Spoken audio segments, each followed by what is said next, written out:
Everyone, मैं Sanchita Jain Magnet Brains Hindi medium channel पर आप सभी का स्वागत करती हूं। मैग्नेट ब्रेन्स प्रोवाइड कराता है आपको क्लास 7 से लेके क्लास 12 तक के सारे कोर्सेज हम प्रोवाइड कराते हैं आपको क्वालिटी एजुकेशन, वो भी बिल्कुल फ्री। जी हाँ, तो देर किस बात की, आइए और जुड़िए मैग्नेट ब्रेन्स के साथ। आज के सेशन में मैं लेके आई हूं आप सभी के लिए क्लास 10 की सामाजिक विज्ञान में इतिहास के अंतर्गत मुद्रण, संस्कृति और आधुनिक दुनिया का कंप्लीट चैप्टर रिवीजन। ये जो चैप्टर है अपना मुद्रण, संस्कृति और आधुनिक दुनिया, इसको हम कई सारे पार्ट्स में पढ़ चुके हैं। ठीक है, इस चैप्टर को हमने 3 पार्ट में कवर किया है।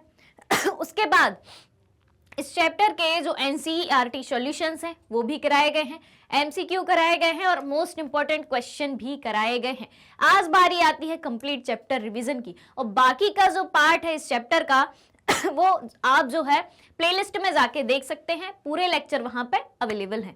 तो चलिए, शुरू करने से पहले आप सभी इस सेशन को ज्यादा से ज्यादा लाइक कर दें और ज्यादा से ज्यादा शेयर कर दें। तो चलिए शुरू करते हैं मुद्रण, संस्कृति और आधुनिक दुनिया का कंप्लीट चैप्टर रिवीजन। तो सबसे पहले अपन इसमें इस चैप्टर के परिचय के बारे में जान लेते हैं। इस चैप्टर के परिचय को जानने से हमें क्या पता चलेगा कि इस चैप्टर में हमें किन किन बातों को पढ़ना है, किन किन इंटरेस्टिंग पॉइंट को पढ़ना है, क्या क्या इंटरेस्टिंग बातें हैं और कौन कौन से टॉपिक्स जो हैं हम इस चैप्टर में कवर करने वाले हैं। तो सबसे पहले अपन देखें शुरुआती छपी किताबें। जैसा कि चैप्टर का नाम ही है मुद्रण, संस्कृति और आधुनिक दुनिया, यानी कि प्राचीन समय से लेके आधुनिक दुनिया तक मुद्रण संस्कृति किन किन चरणों से होकर विकसित होती है। तो सबसे पहले हम बात करेंगे शुरुआती छपी किताबों की। शुरुआत में विश्व में किताबें कैसे छपती थी, प्राचीन काल में किताबें कैसे छपती थी, कहां से शुरुआत हुई मुद्रण संस्कृति या प्रिंटिंग कल्चर की। उसके बाद हम जानेंगे जापान में मुद्रण के बारे में। उसके बाद जानेंगे यूरोप में मुद्रण का आना, यूरोप में मुद्रण संस्कृति या प्रिंटिंग कल्चर कैसे आया, इसके बारे में जानेंगे। उसके बाद जानेंगे गुटेनबर्ग का प्रिंटिंग प्रेस। एक व्यक्ति था योहान गुटेनबर्ग, उसने जो है यूरोप का व्यक्ति था योहान गुटेनबर्ग, उसने जो है एक प्रिंटिंग प्रेस का निर्माण किया था, यानी कि योहान गुटेनबर्ग के द्वारा सबसे पहली प्रिंटिंग प्रेस मशीन का आविष्कार किया गया था। उसके बाद हम जानेंगे प्लाटेन के बारे में, क्या होता है प्लाटेन। उसके बाद हम देखें इसके अगले पार्ट में हम जानेंगे मुद्रण संस्कृति और उसका असर। जब दुनिया में मुद्रण संस्कृति आई, प्रिंटिंग कल्चर आया, तो उसका क्या असर पड़ता है। उसके असर के अंतर्गत अपन देखें तो धार्मिक विवाद एवं प्रिंट का डर, धार्मिक विवाद भी उत्पन्न होते हैं। मुद्रण और प्रतिरोध। उसके बाद देखेंगे पढ़ने का जुनून, भाई किन किन लोगों में किस तरीके से जो है पढ़ने का जुनून सवार हुआ प्रिंटिंग कल्चर के चलते। उसके बाद देखें दुनिया के जालिमों अब हिलोगे तुम। ये लाइन जो है एक बहुत ही किलर लाइन अपन को दिखती है कि दुनिया के जालिमों अब हिलोगे तुम, यानी कि जो निरंकुशवादी शासक थे, तानाशाही शासक थे, उनके लिए ये लाइन कही गई है। उनके लिए मुद्रण संस्कृति से संबंधित ये लाइन है जो कि आम जनता के द्वारा कही गई है, और जो प्रिंटिंग में इंटरेस्ट रखते थे, जो प्रिंटिंग का काम करते थे और जो समाज सुधारक थे, धार्मिक सुधारक थे, उन्होंने ये लाइन जो है किनके लिए कही है, उन्होंने ये लाइन जो है निरंकुशवादी शासक या तानाशाही शासक के विरुद्ध ये लाइन कही है कि प्रिंटिंग की दुनिया अब इतनी आगे निकल चुकी है, मीडिया की दुनिया या प्रेस की दुनिया इतनी आगे निकल चुकी है कि जिसके जरिए हम तानाशाही और निरंकुशवाद को भी खत्म करने की ताकत रखते हैं। उसके बाद हम जानेंगे मुद्रण संस्कृति और फ्रांसीसी क्रांति के बारे में, यानी कि फ्रांसीसी क्रांति में मुद्रण संस्कृति का किस तरीके से योगदान था। उसके बाद देखें 19वीं सदी पे आते हैं। 19वीं सदी तक जो है किस तरीके से मुद्रण संस्कृति या प्रिंटिंग कल्चर विकसित हो गया था। उसके बाद देखेंगे नई तकनीकी परिष्कारों के बारे में। उसके बाद किताबें बेचने के नए नए तरीके कौन से अपनाए गए। उसके बाद आएंगे इस चैप्टर के आखिरी पार्ट पर भारत का मुद्रण संसार। भारत का मुद्रण संसार या भारत में मुद्रण संस्कृति कैसे आई, कहां से आई, कौन लेके आया। तो मुद्रण युग से पहले की पांडुलिपियां कैसी होती थी उसके बारे में जानेंगे। मुद्रण संस्कृति का भारत आना, उसके बारे में जानेंगे। धार्मिक सुधार और सार्वजनिक बहसें, यानी कि प्रेस के माध्यम, प्रिंटिंग के माध्यम से, मुद्रण के माध्यम से किस तरीके से धार्मिक सुधार हुए और सार्वजनिक बहसें जो है होने लगी। उसके बाद देखेंगे कि मुस्लिमों ने मुद्रण संस्कृति को किस वे में लिया, किस तरीके से मुद्रण संस्कृति का उपयोग किया। उसके बाद हम जानेंगे प्रकाशन के नए रूपों के बारे में, प्रिंटिंग के नए रूपों के बारे में, और उसके बाद जानेंगे महिलाएं और मुद्रण, यानी कि महिलाओं की क्या भूमिका थी प्रिंटिंग में, और प्रिंटिंग ने, मुद्रण संस्कृति ने, प्रिंटिंग कल्चर ने महिलाओं पर क्या असर डाला, महिलाओं पर क्या प्रभाव देखने को मिले। उसके बाद देखेंगे प्रिंट और प्रतिबंध की बात करेंगे यानी कि प्रिंटिंग पर किस किस तरीके से कब प्रतिबंध लगाए गए भारत में, इसकी चर्चा करेंगे। तो ये सारी बातें तो हो गई इस चैप्टर के परिचय के बारे में, ठीक है। ये हो गया अपना परिचय। अब हम बात करेंगे शुरुआती छपी किताबों के बारे में। जहां से हमने परिचय स्टार्ट किया था उसी का पहला पार्ट है शुरुआती छपी किताबें, यानी कि प्राचीन विश्व में शुरुआती दौर में किस तरीके से किताबें छापी जाती थी। चलिए तो जानते हैं इस बारे में भी। तो मुद्रण की सबसे पहली तकनीक चीन, जापान और कोरिया में विकसित हुई। कहां कहां? चीन, जापान और कोरिया में विकसित हुई। और यह छपाई जो है, यह छपाई हाथ से होती थी। 594 ईस्वी से चीन में स्याही लगे काठ के ब्लॉक या तख्ती पर कागज को रगड़कर किताबें छापी जाने लगी थी। चीन में जो है सबसे पहले छपाई शुरू हुई थी, तो चीन में स्याही लगे काठ यानी कि लकड़ी, वुड, तो लकड़ी पर स्याही जो है लगा दी जाती थी। लकड़ी पर सबसे पहले जो है जो भी लिखना होता था उसको उकेरा जाता था नक्काशी के तौर पे, फिर उसके बाद जो है उस पर स्याही लगाई जाती थी और पेपर को उस पर जो है पलट दिया जाता था और अक्षर जो है छपकर आ जाते थे। या फिर तख्ती पर कागज को रगड़कर, तख्ती भी लकड़ी की ही होती है, तो तख्ती को जो है कागज पर रगड़कर, तख्ती पर भी स्याही लगाकर उस पर कागज को जो है रखकर किताबें छापी जाने लगी थी। चूंकि पतले छिद्रित कागज के दोनों तरफ छपाई संभव नहीं थी, इसीलिए पारंपरिक चीनी किताब एकॉर्डियन शैली में किनारों को मोड़ने के बाद सिलकर बनाई जाती थी। क्या होता था कि कागज पतला होता था, ठीक है, कागज पतला होता था, उसके दोनों तरफ छपाई संभव नहीं थी कि एक पेज में दोनों तरफ छापा जा सके, क्योंकि कागज पतला होने से एक तरफ की छपाई दूसरी तरफ जो है उकर के आ जाती थी। इसीलिए क्या किया गया, पारंपरिक चीनी किताबें जो है एकॉर्डियन शैली में मोड़कर बनाई जाने लगी। एकॉर्डियन शैली में किस तरीके से बनाते थे, किनारों को मोड़ दिया जाता था और उनको फिर सिल दिया जाता था एक दूसरे के साथ में, सबको साथ में रखा जाता था, किनारों को मोड़ दिया जाता था और सिल दिया जाता था, तो उसे कहा जाता था चीनी किताबों की एकॉर्डियन शैली। उसके बाद हम बात करें किताबों का सुलेखन। किताबों का सुलेखन या खुशनवीसी, यानी कि किताबों का अच्छा लेखन करने वाले लोग जो हैं दक्ष सुलेखक यानी कि अच्छे लेखक या खुश खत होते थे, जो हाथ से बड़े सुंदर सुडौल अक्षरों में सही सही कलात्मक लिखाई करते थे। ठीक है, इतनी बात क्लियर हो गई। अब देखें उस जमाने में किस तरह की किताबें छापी जाती थीं और उन्हें कौन पढ़ता था। उस जमाने में शुरुआती दौर में किस तरीके की किताबें छापी जाती थी, किस प्रकार की किताबें छापी जाती थी, उन किताबों में क्या लिखा होता था और उनको पढ़ने वाले लोग कौन होते थे। तो देखें एक लंबे समय तक चीन का राजतंत्र ही छपे हुए सामान का सबसे बड़ा उत्पादक था। चीन का जो राजतंत्र था वही एक लंबे समय तक छपे हुए सामान का सबसे बड़ा उत्पादक देश था।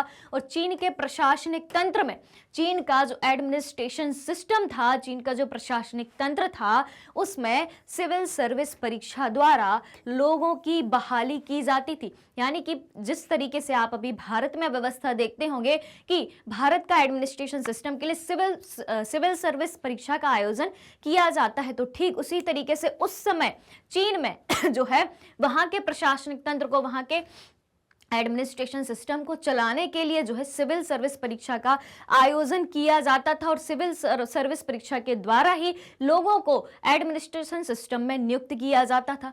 तो इस परीक्षा के लिए चीन का राजतंत्र बड़े पैमाने पर पाठ्य पुस्तकें छपवाता था। अब भाई लोग परीक्षा में बैठेंगे तो किताबें तो चाहिए पढ़ने के लिए, कोई भी एग्जाम देने के लिए। तो इस परीक्षा के लिए चीन का राजतंत्र जो है बड़े पैमाने पर पाठ्य पुस्तकें छपवाता था। 16वीं सदी में इस परीक्षा में शामिल होने वाले उम्मीदवारों की संख्या जो है बहुत ज्यादा बढ़ गई, इसलिए किताबें छापने की रफ्तार भी बढ़ गई। यानी कि पहली लाइन अपन ने क्या देखी थी कि उस जमाने में किस तरीके की किताबें छपती थी और उन्हें पढ़ता कौन था।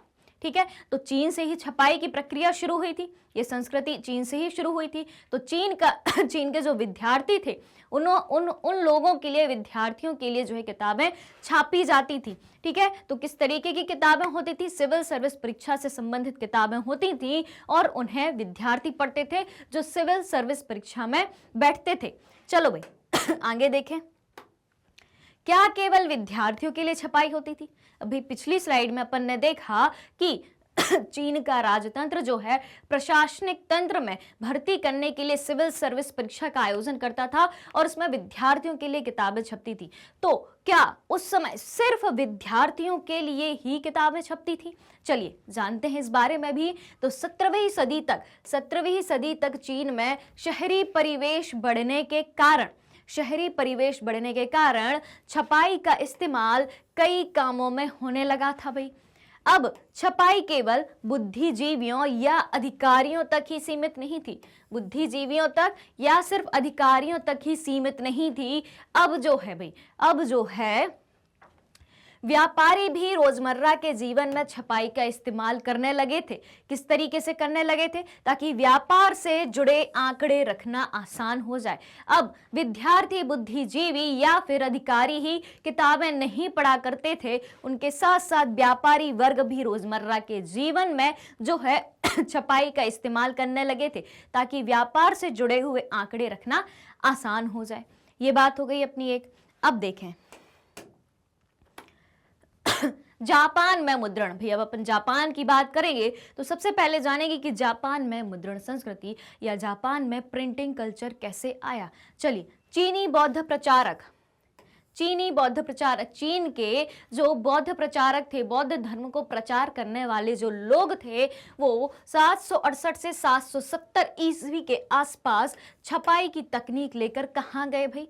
कहाँ गए? वो गए जापान। ठीक है, अब बौद्ध धर्म की किताब डायमंड सूत्र, बौद्ध धर्म की किताब है डायमंड सूत्र, जो 868 ईस्वी में छपी थी। कब छपी थी? 868 ईस्वी में छपी थी। को जापानी भाषा की सबसे पुरानी किताब माना जाता है। जापानी भाषा की सबसे पुरानी किताब किसे माना जाता है? बौद्ध धर्म की किताब थी, डायमंड सूत्र थी। तो इस डायमंड सूत्र में क्या है? इस डायमंड सूत्र नाम की किताब में, जो कि जापानी भाषा की सबसे पुरानी किताब मानी जाती है और बौद्ध धर्म की किताब है, तो इस किताब में बौद्ध और उनके शिष्यों के बीच क्या वार्तालाप हुआ था उसके बारे में जानकारी दी गई है। आगे देखें हाथ से मुद्रित यानी कि हाथ से प्रिंट करी गई तरह तरह की सामग्री महिलाओं, संगीत के साजों, हिसाब किताब, चाय अनुष्ठान, फूल साजी, शिष्टाचार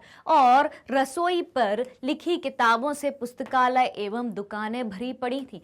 अब जो है किताबें केवल विद्यार्थी और व्यापारी तक भी सीमित नहीं रह गई थी। अब जो किताबें हैं किन किन विषयों पर लिखी जाने लगी थी? अब जो किताबें हैं वो महिलाओं पर लिखी जाने लगी थी, संगीत पर लिखी जाने लगी थी, हिसाब किताब पर लिखी जाने लगी थी, रसोई पर लिखी जाने लगी थी, शिष्टाचार पर किताबें लिखी जाने लगी थी। और इन सारे विषयों से संबंधित किताबें जो हैं उन किताबों से पुस्तकालय यानी कि लाइब्रेरी और दुकानें भरी पड़ी थी। यानी कि अब अधिकांश विषयों पर भरपूर किताबें लाइब्रेरी और बाजार में उपलब्ध थी।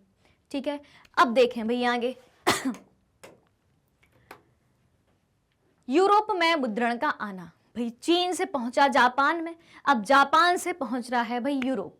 ठीक है सबसे पहले कहां पहुंचा था? चीन में था। पहुंचा क्या था? चीन से ही शुरू माना जाता है। चीन से ही शुरू माना जाता है।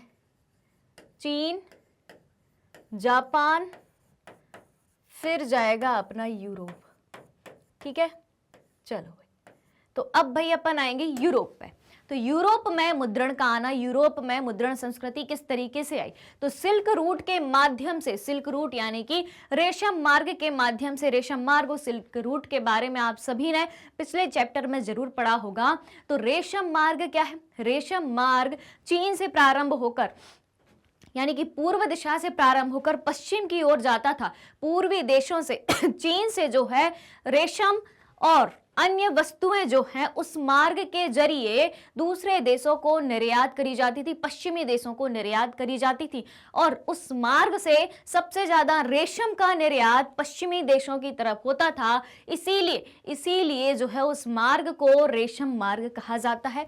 तो यहाँ पे भी उसी मार्ग की चर्चा करी गई है, उसी रूट की चर्चा करी गई है। तो सिल्क रूट या रेशम मार्ग के माध्यम से 11वीं शताब्दी में चीनी कागज जो है कहाँ पहुंचा? यूरोप पहुंचा।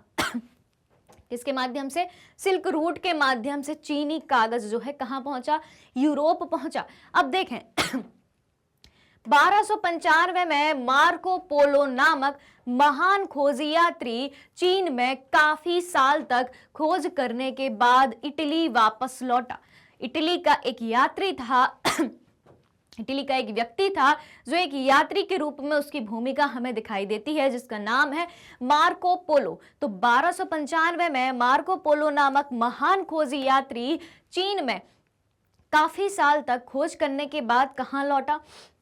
इटली वापस लौटा। और मार्को पोलो अपने साथ क्या लेके गया? वुड ब्लॉक वाली छपाई की तकनीक लेकर इटली लौटा। यूरोप का ही एक देश है इटली, ठीक है। तो जो चीन में वुड ब्लॉक प्रिंटिंग वाली तकनीक थी, उस तकनीक को लेके वो यूरोप लौटा।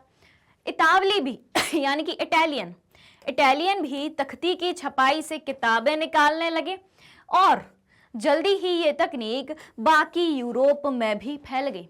इटालियन जो है तख्ती की छपाई से किताबें निकालने लगे और ये तकनीक जो है पूरे यूरोप में भी फैल गई।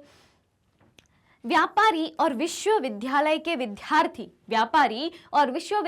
विद्यार्थी यानी कि यूनिवर्सिटी के स्टूडेंट्स सस्ती मुद्रित किताबें खरीदते थे, ठीक है। सस्ती मुद्रित किताबें खरीदते थे। जैसे जैसे किताबों की मांग बढ़ने लगी, वैसे वैसे पुस्तक विक्रेता भी विभिन्न देशों में निर्यात करने लगे। अभी व्यापारियों के बीच किताबें पहुंच रही हैं, विद्यार्थियों के बीच किताबें पहुंच रही हैं, तो किताबें जो हैं किताबों की डिमांड बढ़ रही है, किताबों की मांग बढ़ रही है। तो जैसे जैसे किताबों की मांग बढ़ती गई, पुस्तक विक्रेता यानी कि पुस्तकों को बेचने वाले व्यक्ति जो हैं वो भी विभिन्न देशों में पुस्तकों का निर्यात करने लगे।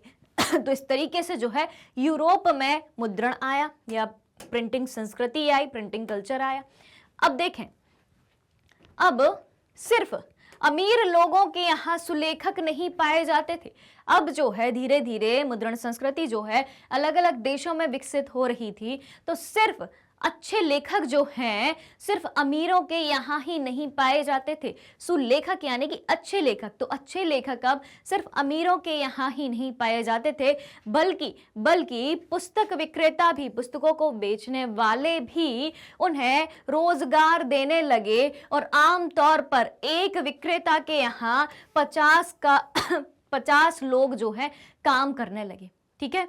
50 सुलेखक जो है अच्छे लेखक काम करने लगे थे तब। तो अब सिर्फ अमीर लोगों के यहाँ ही जो है कौन अच्छे लेखक नहीं पाए जाते थे, बल्कि पुस्तक विक्रेता भी उन्हें रोजगार देने लगे थे। और एक विक्रेता के पास जो है 50 तक लेखक पाए जाने लगे थे, वहां पे काम करने लगे थे। किताबों की बढ़ती मांग को पूरा करने के लिए अब पुस्तक विक्रेता सुलेखक या कातिब को रोजगार देने लगे थे। यहां पे आप कर लें कातिब, ठीक है। तो किताबों की बढ़ती मांग को पूरा करने के लिए अब पुस्तक विक्रेता जो है सुलेखक या कातिब को रोजगार देने लगे थे। कातिब को ही लेखक कहा जाता है, ठीक है। अब देखें, हस्तलिखित पांडुलिपियों के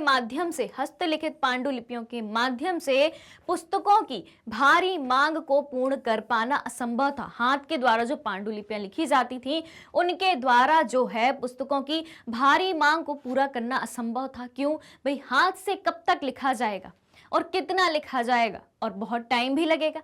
ठीक है, तो नकल उतारना जो है बेहद खर्चीला, समय साध्य और श्रम साध्य काम था। अब एक किताब है उसकी मान लो 1000 किताबें निकालनी, 1000 प्रतियां निकालनी है, यानी कि उनकी कॉपी करना, नकल निकालना। ठीक है, अब तो फोटोकॉपी मशीन चल गई। ठीक है, फटाफट सब काम हो जाता है। लेकिन उस समय जो है ये बेहद खर्चीला था, क्योंकि हाथ से ही लिखा जाना है। अब एक ही किताब की नकल मान लो 1000 बार उतारनी है, 1000 किताबें वैसी ही बनानी है, 1000 प्रतियां बनानी है, या 1000 फोटोकॉपी बनानी है। तो नकल उतारना बेहद खर्चीला था, समय साध्य था, यानी कि ज्यादा समय लगता था, और श्रम साध्य था, यानी कि ज्यादा परिश्रम या मेहनत लगती थी। पांडुलिपि अक्सर नाजुक भी होती थी। ठीक है, उनके लाने ले जाने और रख रखाव में तमाम मुश्किलें थी, इसलिए उनका प्रचलन सीमित रहा। पांडुलिपियां नाजुक होती थी, उनका रख रखाव भी कठिन था, और उनको एक जगह से दूसरी जगह ले जाने में भी जो है कठिनाइयां आती थी, इसलिए पांडुलिपियों का प्रचलन जो है बहुत ही सीमित रहा। अब देखें भाई आगे, मुद्रित किताबों की बढ़ती मांग के चलते वुड ब्लॉक प्रिंटिंग जो है लोकप्रिय होती गई। पांडुलिपियां उतनी लोकप्रिय नहीं हो पाई, लेकिन जो वुड ब्लॉक प्रिंटिंग थी, जो चाइना ने शुरू करी थी, चीन ने शुरू करी थी, तो वही जो है मुद्रित किताबों की बढ़ती मांग के फलस्वरूप वुड ब्लॉक प्रिंटिंग जो है लोकप्रिय होती गई, पॉपुलर होती गई। मुद्रित किताबों को तेजी से छापने के लिए नई तकनीक का आविष्कार बहुत जरूरी था, क्योंकि वुड ब्लॉक प्रिंटिंग के जरिए भी तेजी से किताबें नहीं छप पाती थी। तो मुद्रित किताबों को तेजी से छापने के लिए नई तकनीक का आविष्कार जो है बहुत ही जरूरी था, और 1430 के दशक में स्टेटबर्ग के एक जगह है स्टेटबर्ग, वहां का एक व्यक्ति है योहान गुटेनबर्ग, उसने ये काम करके दिखाया, यानी कि टेक्नोलॉजी लेके आया प्रिंटिंग के लिए, नई टेक्नोलॉजी लेके आया। अब देखें भाई आगे क्या था योहान गुटेनबर्ग का प्रिंटिंग प्रेस। ठीक है, किस तरीके से जो है योहान गुटेनबर्ग ने टेक्नोलॉजी का उपयोग करके प्रिंटिंग प्रेस का निर्माण किया, और क्या थी योहान गुटेनबर्ग की पृष्ठभूमि, यानी कि उसका बैकग्राउंड, उसके बारे में जानेंगे। तो योहान गुटेनबर्ग का प्रिंटिंग प्रेस, योहान गुटेनबर्ग के पिता व्यापारी थे। ठीक है, उसके पिता व्यापारी थे, और वह खेती की एक बड़ी रियासत में पल बढ़कर जो है बड़ा हुआ था। ठीक है, और उसने जो है अपने बचपन से ही, यहां से ध्यान देना, उसने अपने बचपन से ही तेल और जैतून पेरने की मशीनें देखता आया था। ठीक है, तेल निकालने की मशीनें जो है वो देखता आया था, जैतून पेरने की मशीन जो है देखता आया था। बाद में उसने पत्थर पर पॉलिश करने की कला भी सीखी, फिर उसने सुनारी सीखी। ठीक है, यानी कि सोने का कामकाज करना सीखा, और अंत में उसने शीशे की इच्छित आकृतियों में गढ़ने में महारत भी हासिल करी, यानी कि कांच की जैसी वो वस्तु बनाना चाहता था वैसी वस्तुएं बनाने लगा, उस आकार में बनाने लगा। अपने ज्ञान, अब भाई इतनी सारी चीजें उसने सीख रखी थी, देख रखी थी, तो अपने ज्ञान और अनुभव का इस्तेमाल करके उसने अपने नए आविष्कार को जन्म दिया, यानी कि अपने ज्ञान और अनुभव का इस्तेमाल उसने अपने नए आविष्कार में किया। और देखें जैतून प्रेस ही, यानी कि जो जैतून का तेल निकालने की जो मशीन थी, वो जैतून प्रेस ही प्रिंटिंग प्रेस का आदर्श बनी, और सांचे का उपयोग अक्षरों की धातुई आकृतियों को गढ़ने के लिए किया गया। क्या बात कही गई है यहाँ पे, जैतून प्रेस प्रिंटिंग ही उसकी प्रिंटिंग प्रेस का आदर्श बना, और सांचे का उपयोग जो है अक्षरों की धातुई आकृतियों को गढ़ने के लिए किया गया। जो सांचा था उससे जो है धातु के अक्षर बनाए जाने लगे, और फिर गुटेनबर्ग ने 1448 तक अपना यह यंत्र मुकम्मल कर लिया, यानी कि 1448 तक वो यंत्र, वो मशीन उसने बना ली, और इससे सबसे पहली जो पुस्तक छपी वह पुस्तक थी बाइबल। ठीक है, तो योहान गुटेनबर्ग द्वारा निर्मित प्रिंटिंग प्रेस से सबसे पहले कौन सी पुस्तक छपी थी? वो छपी थी बाइबल। अब देखें, शुरू में छपी किताबें अपने रंग रूप में और साज सज्जा में हस्तलिखित जैसी ही थी। योहान गुटेनबर्ग के प्रिंटिंग प्रेस से जो शुरुआती किताबें छपी थी वो अपने रंग रूप में और साज सज्जा में हस्तलिखित जैसी ही थी। ऐसा लगता था कि हाथ से ही लिखी गई हैं ये किताबें। ठीक है, 1440 से 1550 के मध्य, 1440 से 1550 के बीच में यूरोप के ज्यादातर देशों में जो है छापे खाने लग गए थे। क्लियर हो गई इतनी बात? तो इस तरीके से जो है यूरोप में प्रिंटिंग तकनीक मार्को पोलो, इटालियन यात्री मार्को पोलो चीन से लेकर आया। फिर उसके बाद जो है योहान गुटेनबर्ग ने दुनिया का पहला प्रिंटिंग प्रेस बनाया। इतनी बात क्लियर हो गई? अब देखें भाई प्लाटेन क्या है।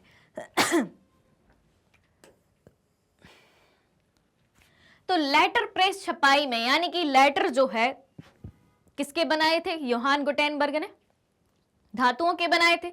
अब उन लेटर्स को जो है प्रेस करके छपाई करी जाती थी। तो लेटर प्रेस छपाई में प्लाटेन एक बोर्ड होता है, ठीक है, जिसे कागज के पीछे दबा दिया जाता है। कागज के पीछे दबाकर टाइप की छाप ली जाती है। और पहले यह बोर्ड काठ का होता था, बाद में यह बोर्ड जो है इस्पात यानी कि लोहे का बनाया जाने लगा। क्या बात कही गई है यहाँ पे? प्लाटेन के बारे में बात कही गई है कि लेटर प्रेस छपाई, सबसे पहले तो ये जाने कि लेटर प्रेस छपाई क्या होती थी। योहान गुटेनबर्ग ने किस तरीके से काम किया था कि उसने धातुओं के अक्षर बना लिए थे, धातु के जरिए अक्षर बना लिए थे। तो वही उन अक्षरों को कागज पर दबाकर जो है छपाई करी जाती थी, उसे क्या कहा गया? लेटर प्रेस छपाई। तो उसी लेटर प्रेस छपाई में प्लाटेन जो है, यहाँ पे अपन प्लाटेन के बारे में जान रहे, तो प्लाटेन जो है एक बोर्ड होता था। ठीक है, प्लाटेन जो है एक बोर्ड होता था जिसे कागज के पीछे दबा दिया जाता था और टाइप की छाप जो है ली जाती थी, यानी कि जो लेटर होते थे उनकी छाप उस पर ली जाती थी। और पहले यह बोर्ड काठ यानी कि लकड़ी का बना होता था। प्लाटेन नाम का बोर्ड जो है पहले काठ यानी कि लकड़ी का बना होता था और बाद में ये प्लाटेन नाम का बोर्ड जो है, जो कि लेटर प्रेस छपाई में उपयोग में लाया जाता था, बाद में ये बोर्ड जो है इस्पात यानी कि लोहे का बनने लगा। तो इस तरीके से हमने जान लिया कि सबसे पहले चीन में, उसके बाद जापान में और वहां से फिर यूरोप में मुद्रण तकनीक कैसे आई। तो चलिए फिर अपन देखते हैं आगे। हाँ जी, यूरोप में मुद्रण का आना अपन पढ़ चुके हैं। ठीक है, एक मुद्रक की वर्कशॉप है ये 16वीं सदी की। यूरोप में एक मुद्रक यानी कि एक किताबें छापने वाले व्यक्ति की वर्कशॉप है या ये कारखाना है जहां पे अलग अलग व्यक्ति जो है मुद्रण से संबंधित, प्रिंटिंग से संबंधित अलग अलग काम करते हुए आपको दिखाई दे रहे हैं। वहीं दूसरी तरफ एक और इमेज को अपन देखें तो ये है यूरोप की पहली छपी किताब है। कौन सी है? ये गुटेनबर्ग की बाइबल से कुछ पन्ने हैं ये। ठीक है, यानी कि यूरोप की पहली छपी किताब कौन सी थी? योहान गुटेनबर्ग द्वारा छपी किताब बाइबल थी। उसी के ये कुछ एक पेज आपको दिखाया गया है। चलो भाई, तो अब बढ़ते हैं अपन आगे और देखते हैं मुद्रण क्रांति और उसका असर। भाई मुद्रण क्रांति और उसका असर कैसे पड़ा, क्या असर हुआ? ठीक है, तो छापे खाने का आविष्कार महज सिर्फ तकनीकी दृष्टि से नाटकीय बदलाव की शुरुआत नहीं था। यानी कि जब कारखानों का, छपाई के कारखानों का या छापे खानों का जो है आविष्कार किया गया, वो सिर्फ तकनीकी दृष्टि से नाटकीय बदलाव की शुरुआत ही नहीं थी। पुस्तक उत्पादन के नए नए तरीकों ने लोगों की जिंदगी बदल दी। किस तरीके से बदली? इसकी बदौलत सूचना और ज्ञान से संस्था और सत्ता से उनका रिश्ता ही बदल गया।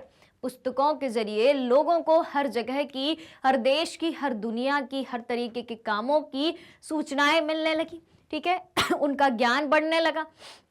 तो उसने जो है उस ज्ञान ने और सूचनाओं ने जो है उनका सत्ता से रिश्ता ही बदल दिया। लोग सत्ता से भी परिचित होने लगे। जहां निरंकुश शासक हुआ करते थे, जहां तानाशाही शासक हुआ करते थे, जहां जनता और उनके बीच कोई संपर्क नहीं हो पाता था, तो वहां की सब जानकारी जो है जनता को मिलने लगी। इससे लोक चेतना बदली और बदला चीजों को देखने का नजरिया।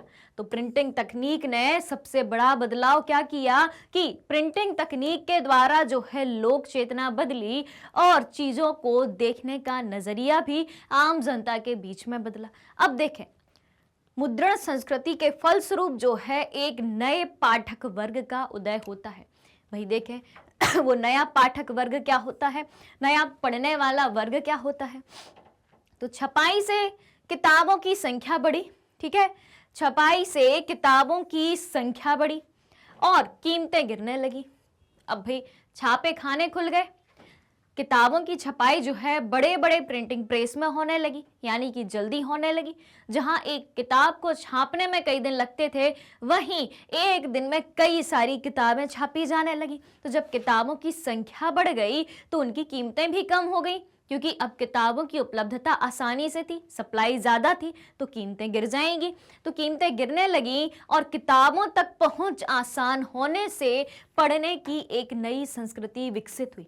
किताबों तक हर व्यक्ति की पहुंच आसान होने से पढ़ने की एक नई संस्कृति विकसित हुई। उसके बाद देखें किताबों से पढ़ने की नई संस्कृति तो विकसित हुई, परंतु उस समय यूरोप के अधिकांश देशों में 20वीं शताब्दी तक साक्षरता की दर जो है सीमित थी। किताबों से पढ़ने की नई संस्कृति तो विकसित हो गई, लेकिन उस समय जो है यूरोप के अधिकांश देशों के लोग जो थे वो साक्षर नहीं थे। उनकी साक्षरता दर जो है यूरोप के देशों की जो है बहुत सीमित थी। प्रकाशकों के लिए सवाल था कि लोगों में छपी किताब के प्रति दिलचस्पी कैसे जगाई जाए। जो किताबें छापने वाले व्यक्ति थे, जो प्रकाशक थे, जो पब्लिशर थे, उनके मन में एक सवाल था कि लोगों में छपी किताब के लिए जो है हम कैसे इंटरेस्ट बढ़ाएं, कैसे उनके मन में दिलचस्पी लेके आए। इसलिए फिर मुद्रकों ने क्या किया, ठीक है, इसलिए फिर क्या किया गया मुद्रकों के द्वारा या किताबें छापने वालों के द्वारा, उन्होंने लोकगीत और लोक कथाएं छापनी शुरू कर दी। भाई लोकगीत और लोक कथाओं के बारे में तो आप सभी जानते होंगे। लोकगीत और लोक कथाएं वो गीत या कथाएं होते हैं जो कि एक पर्टिकुलर क्षेत्र की भाषा में ही लिखे जाते हैं और वहीं की भाषा में लिखे जाने के साथ साथ वहीं की कहानियां भी वही होते हैं। लोक कथाएं उसी पर्टिकुलर क्षेत्र की ही कथाएं होती हैं और वहीं उस पर्टिकुलर क्षेत्र के ही गीत होते हैं जो आम बोलचाल की भाषा में होते हैं, जो जिस भाषा से सभी परिचित होते हैं और जिनको समझना सभी के लिए आसान होता है। तो भाई प्रकाशकों के लिए ये सवाल था, पब्लिशर के लिए ये सवाल था कि लोगों के मन में, लोगों के दिल में किताबों के प्रति इंटरेस्ट कैसे जगाएं, दिलचस्पी कैसे जगाएं। तो क्या किया गया कि जो लोकगीत थे और जो लोक कथाएं थी, यानी कि उस पर्टिकुलर क्षेत्र विशेष की भाषा से संबंधित लोकगीत और लोक कथाएं जो है छापनी शुरू कर दी। और ऐसी किताबें आमतौर पर तस्वीरों से खूब सजी धजी होती थी, यानी कि सचित्र होती थी। उसमें सिर्फ लोकगीत या लोक कथाएं सिर्फ लिखी बस नहीं होती थी, उनसे संबंधित तस्वीरें भी लगाई गई थी, उनसे संबंधित चित्र भी उन किताबों में लगाए गए थे ताकि लोगों का इंटरेस्ट बढ़े। कहानी है, कहानी का सचित्र वर्णन किया गया था। लोकगीत है तो लोकगीत भी चित्र के साथ, तस्वीरों के साथ लिखा गया था। उसके बाद देखें फिर उन्हें सामूहिक ग्रामीण सभाओं में या शहरी शराब घरों में गाया सुनाया जाता था। अब भाई जो लोकगीत हैं और लोक कथाएं हैं उनसे संबंधित किताबें भी मार्केट में आ चुकी हैं। तो उन किताबों को, उन कथाओं को, उन गीतों को, उन लोकगीतों को या उन लोक कथाओं को सामूहिक ग्रामीण सभाओं में सुनाया जाने लगा था। सामूहिक रूप से जब ग्राम की सभा बैठती थी तो उनमें सुनाया जाने लगा था, गाया जाने लगा था। और शहरी शराब घर जो होते थे, जिन्हें मैखाने कहा जाता है, वहां भी गाया और सुनाया जाता था। अब देखें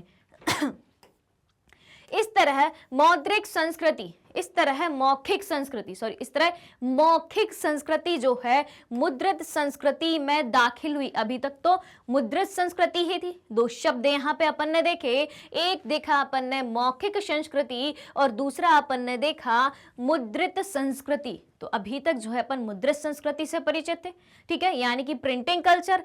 तो अब उस प्रिंटिंग कल्चर में, ठीक है, उस मुद्रित संस्कृति में मौखिक संस्कृति जो है दाखिल हो गई थी, एंटर हो गई थी। किस तरीके से? क्योंकि जो मुद्रित संस्कृति थी, जो मुद्रित किताबें थी, जो छपी हुई किताबें थी, उनको अब जो है सामूहिक ग्रामीण सभाओं में और शहरी शराब घरों में गाया और सुनाया जाता था। तो मौखिक रूप से ही गाया जाएगा ना, मौखिक रूप से ही सुनाया जाएगा ना। तो इस तरह से मौखिक संस्कृति मुद्रित संस्कृति में दाखिल हुई और छपी सामग्री मौखिक अंदाज में प्रसारित हुई, ठीक है।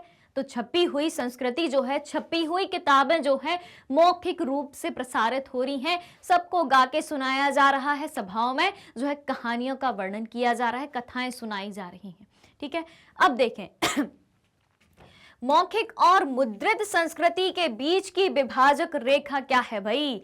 मौखिक और मुद्रित संस्कृति के बीच की विभाजक रेखा जो पहले थी अब नहीं है, वो विभाजक रेखा जो है धुंधली पड़ गई और श्रोता और पाठक वर्ग जो है एक दूसरे में घुल गए। श्रोता यानी कि जो व्यक्तियों लोक कथाओं लोक गीतों को सुनाया करते थे, सुना करते थे, वो हो गए श्रोता, और पाठक वर्ग जो लोक गीतों और लोक कथाओं को सुनाया करते थे, जो पढ़ के सुनाया करते थे वो पाठक हो गए, और जो सुना करते थे उन कथाओं को, उन गीतों को, वो कौन हो गए? वो श्रोता हो गए। तो श्रोता और पाठक के बीच जो है, श्रोता और पाठक के बीच जो है विभाजक रेखा जो थी वो धुंधली पड़ गई और दोनों वर्ग जो है एक दूसरे में घुल मिल गए, ठीक है। तो इस तरीके के हमें मुद्रण क्रांति के असर देखने को मिलते हैं। अब देखें भाई, अगले असर की बात करें मुद्रण संस्कृति की, तो बात आती है धार्मिक विवाद और प्रिंट का डर। धार्मिक विवाद और प्रिंट का डर। धार्मिक विवाद कैसे उत्पन्न हुए और प्रिंट का डर कैसे उत्पन्न हुआ, इस बारे में अब हम जानेंगे।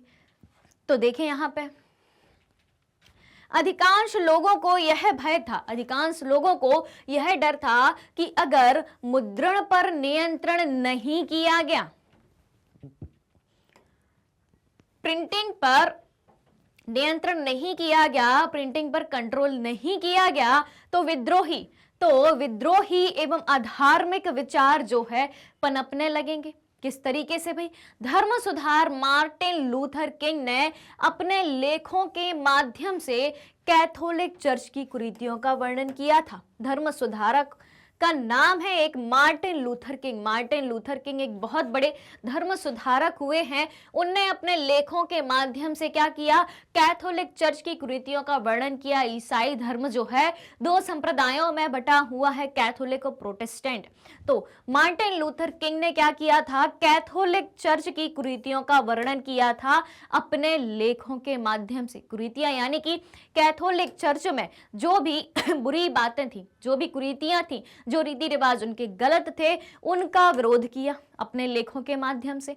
फिर देखें, टेस्टामेंट के लूथर के तजुर्मे यानी कि अनुवाद, ट्रांसलेशन, यहां पे लिखा भी है तजुर्मे यानी कि अनुवाद या ट्रांसलेशन। तो टेस्टामेंट के लूथर के अनुवाद के कारण चर्च का विभाजन हो गया, ठीक है। यानी कि जब मार्टिन लूथर किंग ने, जो कि एक बहुत बड़े धार्मिक सुधारक हुए हैं, उनने अपने लेखों के माध्यम से जब कैथोलिक चर्च की कुरीतियों का वर्णन किया, बुराइयों का वर्णन किया, उनके गलत रीति रिवाजों का वर्णन किया, तो फिर जब उनका अनुवाद किया गया उनके लेखों का, तो उसके कारण क्या हुआ? चर्च का विभाजन हो गया, ठीक है। और प्रोटेस्टेंट धर्म सुधार की शुरुआत हुई और यहीं से जो है प्रोटेस्टेंट धर्म की, यानी कि ईसाई धर्म के दूसरे संप्रदाय, प्रोटेस्टेंट संप्रदाय की शुरुआत मानी जाती है, ठीक है। उसके बाद देखें भाई, धर्म विरोधियों को सुधारने हेतु, धर्म विरोधी, जो धर्म के विरोधी थे, उनको सुधारने हेतु रोमन चर्च ने इक्विजिशन आरंभ किया। इक्विजिशन क्या होता है भाई, ये भी समझ लो। इक्विजिशन वो होता है कि जो व्यक्ति धर्म का विरोधी है, जो धार्मिक विद्रोही है उस व्यक्ति को पकड़कर कैद कर लिया जाता था और उसे मौत की सजा तक सुना दी जाती थी। तो जब धर्म विरोधियों को सुधारने हेतु क्या शुरू की गई, इक्विजिशन आरंभ किया गया, तो धर्म विरोधियों को सुधारने हेतु रोमन चर्च ने इक्विजिशन आरंभ किया और 1558 में रोमन चर्च ने प्रतिबंधित किताबों की सूची भी प्रकाशित करी कि भाई कुछ किताबें ऐसी हैं जिन पर प्रतिबंध लगाया जाना चाहिए। और वो किताबें कौन सी हो सकती हैं? वो किताबें हो सकती हैं जिनमें धर्म विरोधी बातें लिखी हों। तो ऐसी किताबों की जो है एक सूची बनाई। किसने बनाई? रोमन चर्च ने बनाई। और उन किताबों को जो है प्रतिबंध करने के आदेश दिए गए कि इन किताबों पर जो है बैन लगा दिया जाए, प्रतिबंध लगा दिया जाए। अब देखें भाई मुद्रण और प्रतिरोध की बात करें। देखें अब मुद्रण और प्रतिरोध, तो 16वीं सदी में इटली का एक किसान है भाई मनेकियो। क्या नाम है? 16वीं सदी की बात है ये। इटली का एक किसान है, उसका नाम है मनेकियो। अब कनेक्ट करना आप जो पहले मैंने आपको पढ़ाया धार्मिक विवाद एवं प्रिंट का डर, ठीक है, उससे आप इस बात को कनेक्ट करना। तो 16वीं सदी में इटली का एक किसान था मनेकियो। उस मनेकियो ने अपने इलाके में उपलब्ध किताबों को पढ़ना शुरू कर दिया। भाई जो मनेकियो नाम का इटली का किसान था उसने क्या किया, उसके इलाके में उसके एरिया में जो भी किताबें उपलब्ध थी उनको पढ़ना शुरू किया सबसे पहले, ठीक है। अब उन किताबों के आधार पर उसने क्या किया, बाइबल के नए अर्थ लगाना शुरू कर दिए। जो किताबें उसने पढ़ी, जो बातें उन किताबों में लिखी थी, उनके आधार पर उसने बाइबल के नए अर्थ लगाने शुरू कर दिए। और अपने ईश्वर और सृष्टि के बारे में ऐसे विचार बनाए कि रोमन कैथोलिक चर्च जो है उससे क्रुद्ध हो गया। क्या बात हो गई कि जो रोमन कैथोलिक चर्च जो था उससे क्रुद्ध हो गया, उससे गुस्सा हो गया। ऐसे धर्म विरोधी विचारों को दबाने के लिए जिस तरीके के मनेकियो ने धर्म विरोधी विचार बाइबल के बारे में बताए थे और किस आधार पर कि उसके इलाके में जो उपलब्ध किताबें थी उनका अध्ययन करके, ठीक है। तो ऐसे धर्म विरोधी विचारों को दबाने के लिए रोमन चर्च ने जब इक्विजिशन शुरू किया, यानी कि मैंने अभी बताया था, फिर से बताती हूं। तो इक्विजिशन का मतलब ये होता है कि जो भी धर्म विरोधी व्यक्ति हैं, धार्मिक विद्रोही हैं, उनको पकड़ के कैद कर लिया जाता था और उन्हें मृत्युदंड भी दे दिया जाता था। तो ऐसे धर्म विरोधी विचारों को दबाने के लिए रोमन चर्च ने जब इक्विजिशन शुरू किया तो मनेकियो को 2 बार पकड़ा गया, क्योंकि मनेकियो ने क्या किया था, बाइबल के नए अर्थ लगाने शुरू कर दिए थे और ईश्वर और सृष्टि के बारे में ऐसे विचार बनाया है कि रोमन कैथोलिक चर्च जो है उससे क्रुद्ध हो गया था, ठीक है। तो मनेकियो को इसी कारण जो है इक्विजिशन के जरिए 2 बार पकड़ा गया था और आखिरकार उसे मौत के घाट उतार दिया था, ठीक है। बात आ गई समझ में कि किस तरीके से जो है धार्मिक विवाद भी जो है प्रिंटिंग के जरिए, मुद्रण संस्कृति के जरिए उत्पन्न हुए थे और किस तरीके से जो है इक्विजिशन की प्रक्रिया होती थी। अब देखें रोमन चर्च ने प्रकाशकों और पुस्तक विक्रेताओं पर कई तरह की पाबंदियां लगाई। किन्ने? रोमन चर्च ने प्रकाशकों और पुस्तक विक्रेताओं पर, यानी कि जो पुस्तक जो है छापते थे, किताबें छापते थे और जो किताबें बेचते थे, उन पर जो है कई तरीके की पाबंदियां लगाई। और 1558 में जो है प्रतिबंधित किताबों की एक सूची रखने लगे कि भाई इन किताबों को जो है बंद कर दिया जाना चाहिए और उनकी एक लिस्ट जो है अपने पास रखने लगे। चलो भाई अब देखें आगे पढ़ने का जुनून, ठीक है। अब पढ़ने के जुनून को जाने भाई, पढ़ने का जुनून लोगों में किस तरीके से जागा मुद्रण संस्कृति के फलस्वरूप। तो मुद्रण संस्कृति और उसका असर पढ़ने के जुनून पर किस तरीके से दिखाई देता है उसको जानेंगे। तो 17वीं और 18वीं सदी में, कब? 17वीं और 18वीं सदी में यूरोप में साक्षरता के स्तर में काफी सुधार हुआ, ठीक है। पहले क्या था? पहले क्या था, यूरोप की जनता उतनी पढ़ी लिखी नहीं थी कई इलाकों की, लेकिन 17वीं और 18वीं सदी में यूरोप में साक्षरता के स्तर में काफी सुधार हुआ और 18वीं सदी के अंत तक यूरोप के कुछ भागों में साक्षरता का स्तर तो 60 से 80% तक पहुंच चुका था। कितना पहुंच चुका था? 18वीं सदी के अंत तक यूरोप के कुछ भागों में साक्षरता का स्तर 60 से 80% तक पहुंच चुका था। ठीक है ये सब किसके जरिए जो है पॉसिबल हो पाया? मुद्रण संस्कृति के जरिए। इस तरीके से लोगों में पढ़ने का जुनून जागा कि यूरोप के कुछ भागों का साक्षरता स्तर जो है 60 से 80% तक पहुंच चुका था।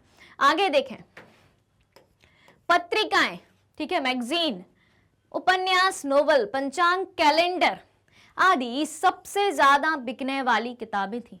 सबसे ज्यादा बिकने वाली किताबें उस समय कौन कौन सी थी? वो थी पत्रिकाएं, उपन्यास, पंचांग, ये सब जो है सबसे ज्यादा बिकने वाली किताबें हुआ करती थी। छपाई के कारण वैज्ञानिकों और तर्कशास्त्रियों के नए विचार क्या बात कही जा रही है कि छपाई के कारण ही वैज्ञानिकों और तर्कशास्त्रियों के नए विचार और नई खोज सामान्य लोगों तक आसानी से पहुंच पाते थे।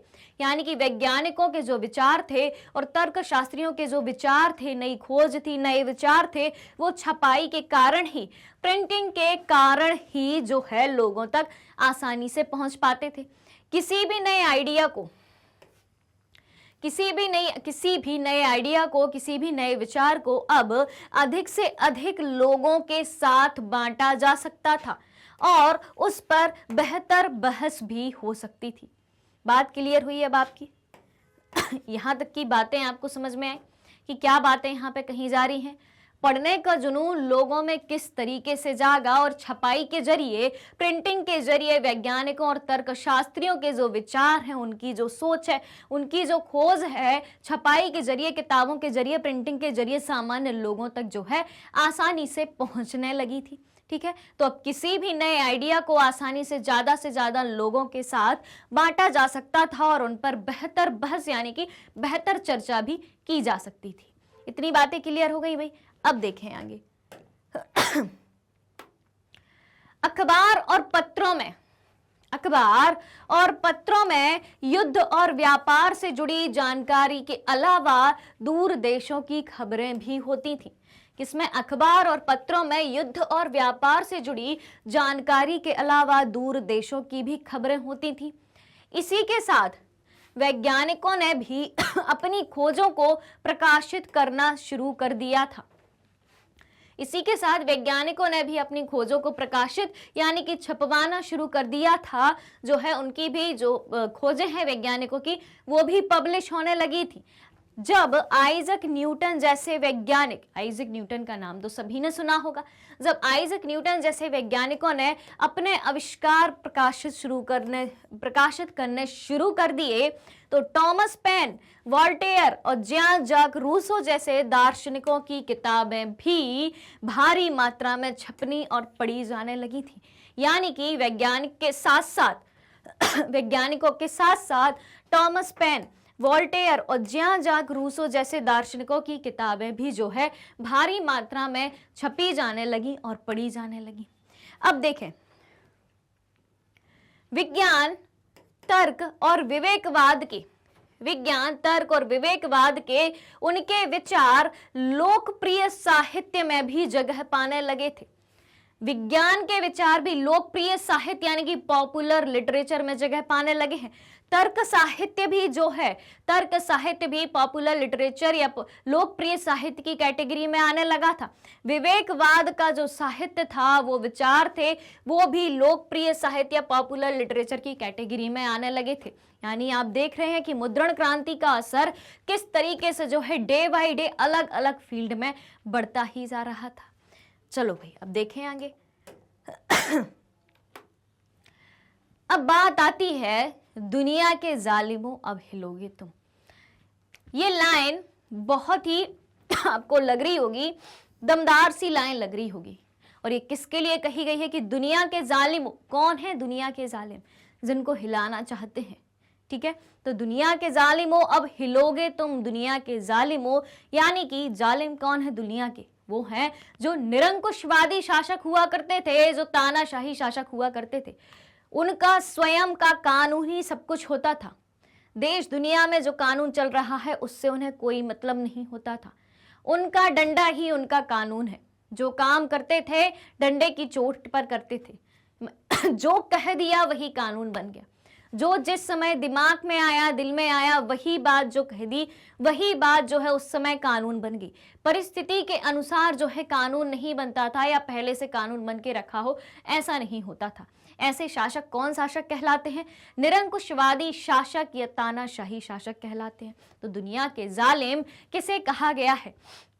निरंकुशवादी या तानाशाही शासकों को दुनिया के जालिम कहा गया है। अब हिलोगे तुम, भाई उनकी सत्ता को कौन हिलाएगा? निरंकुशवादी शासकों या तानाशाही शासकों की दुनिया को हिलाने वाला कौन होगा? मुद्रण संस्कृति, प्रिंटिंग कल्चर, प्रिंटिंग प्रेस, और कौन? किताबें, अखबार, न्यूज़पेपर, पत्र पत्रिकाएं, मैगजीन, यही सब है। ठीक है, तो कई सारे लोगों का मानना था कि किताबें दुनिया बदल सकती हैं। बिल्कुल बदल सकती हैं। आपकी भी दुनिया जो है किताबें बदल सकती हैं। कैसे बदल सकती हैं? आपको पढ़ाई करनी होगी। पढ़ाई किससे करोगे? आप किताबों से करोगे। ठीक है, तो किताबें हर एक की दुनिया बदल सकती हैं। और उस समय के व्यक्तियों का भी मानना था, उस समय के कई सारे लोगों का भी मानना था कि किताबें दुनिया बदल सकती हैं। निरंकुशवाद और आतंकी राज सत्ता से, जो निरंकुश राज था, निरंकुशवाद का जो शासन था, या आतंकी राज सत्ता जो फैली थी आतंकवाद के जरिए, लोग जो है लूटना चाहते थे, दूसरों पर सत्ता जमाना चाहते थे, गलत तरीके से सत्ता जमाना चाहते थे। तो निरंकुशवाद और आतंकी राज सत्ता से समाज को मुक्ति दिलाकर किताबें ही ऐसा दौर लाएंगी जब विवेक और बुद्धि का राज होगा, ना कि निरंकुशवाद और आतंकी राज सत्ता का राज होगा। ऐसा सिर्फ कौन कर सकती हैं कि जब विवेक और बुद्धि का राज हो, तो ऐसा दौर जो है किताबें ही ला सकती हैं। किताबें ही ये काम कर सकती हैं, क्योंकि किताबें दुनिया बदल सकती हैं। 18वीं सदी में, कब? 18वीं सदी में फ्रांस के एक उपन्यासकार हुए हैं। भाई फ्रांस के एक उपन्यासकार हुए हैं। क्या नाम है उनका? उनका नाम है लुई सेबेस्तिये मर्सिये। फ्रांस के एक उपन्यासकार, उपन्यास को नोबेल बोला जाता है, तो फ्रांस के एक उपन्यासकार हैं लुई सेबेस्तिये मर्सिये। उन्होंने घोषणा की, क्या घोषणा करी? कि छापाखाना प्रगति का सबसे ताकतवर औजार है। छापाखाना प्रगति का सबसे ताकतवर औजार है। इससे बन रही जनमत की आंधी में निरंकुशवाद जो है उड़ जाएगा। यानी कि छापाखाना संस्कृति से जो भी जनमत की आंधी उड़ रही है, जनता जागृत हो रही है, उससे निरंकुशवाद जो है वो उड़ जाएगा। यानी कि अब निरंकुश शासन ना होके, आतंकी शासन ना होके, अब किसका शासन होगा? बुद्धि और विवेक का शासन होगा। ज्ञानोदय को लाने और निरंकुशवाद के आधार को नष्ट करने में, ज्ञानोदय को लाने और निरंकुशवाद के आधार को नष्ट करने में छापे खाने की भूमिका के बारे में आश्वस्त मर्सिये, यानी कि यही व्यक्ति जो फ्रांस के उपन्यासकार हैं लुई सेबेस्तिये मर्सिये, उनने कहा है कि हे निरंकुशवाद शासकों, अब तुम्हारे कांपने का वक्त आ गया है। आभासी लेखक की कलम के जोर के आगे तुम हिल उठोगे। क्या कहा था निरंकुशवादी शासकों के बारे में लुई सेबेस्तिये मर्सिये ने, जो कि फ्रांस के उपन्यासकार हैं? उनने कहा था कि हे निरंकुशवादी शासकों, अब तुम्हारे कांपने का वक्त आ चुका है। आभासी लेखक की कलम के जोर के आगे अब तुम हिल उठोगे। इसलिए ये लाइन कही गई है कि दुनिया के जालिमों अब हिलोगे तुम। यानी कि मुद्रण संस्कृति, छपाई की संस्कृति इतनी ताकतवर है, किताबें इतनी ताकतवर हैं कि लोगों में जो है अब जागरण की भावना फैला देगी, लोगों को जागरूक कर देंगी, और लोग जो है वही लोग जो हैं, जो विवेक और बुद्धि के बल पर जो है आपको हिला देंगे, आपका शासन जो है उखाड़ फेंकेंगे। क्लियर हो गई इतनी बात कि किस तरीके से इस लाइन का मतलब है, सभी को समझ में आ गया। चलो भाई तो बढ़ते हैं अब आगे।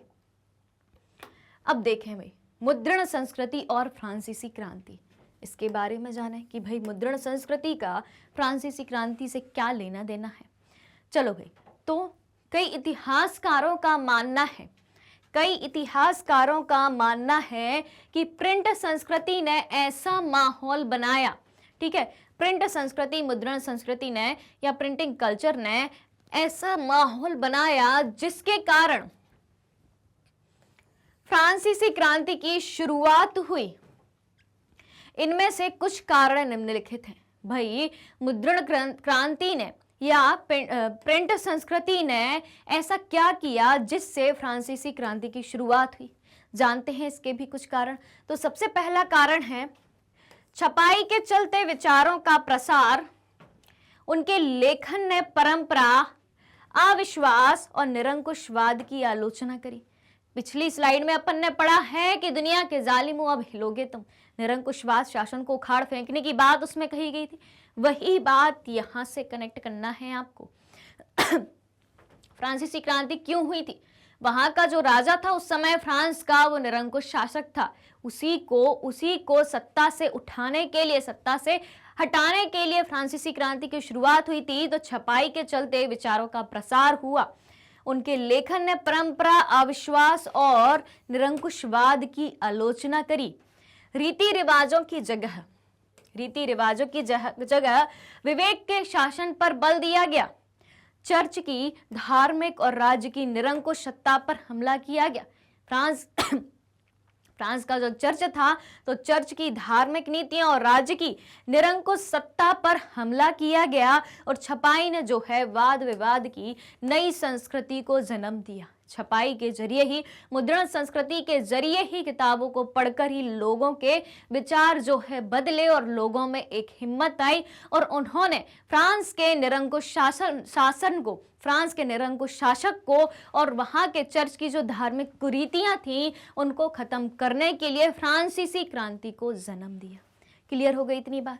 चलो भाई, तो मुद्रण संस्कृति ने फ्रांसीसी क्रांति को शुरू करने में किस तरीके से योगदान दिया, ये बात अपन जान चुके हैं, जो कि मुद्रण क्रांति का एक महत्वपूर्ण असर हमें दिखाई देता है। चलो भाई, अब चलते हैं आगे।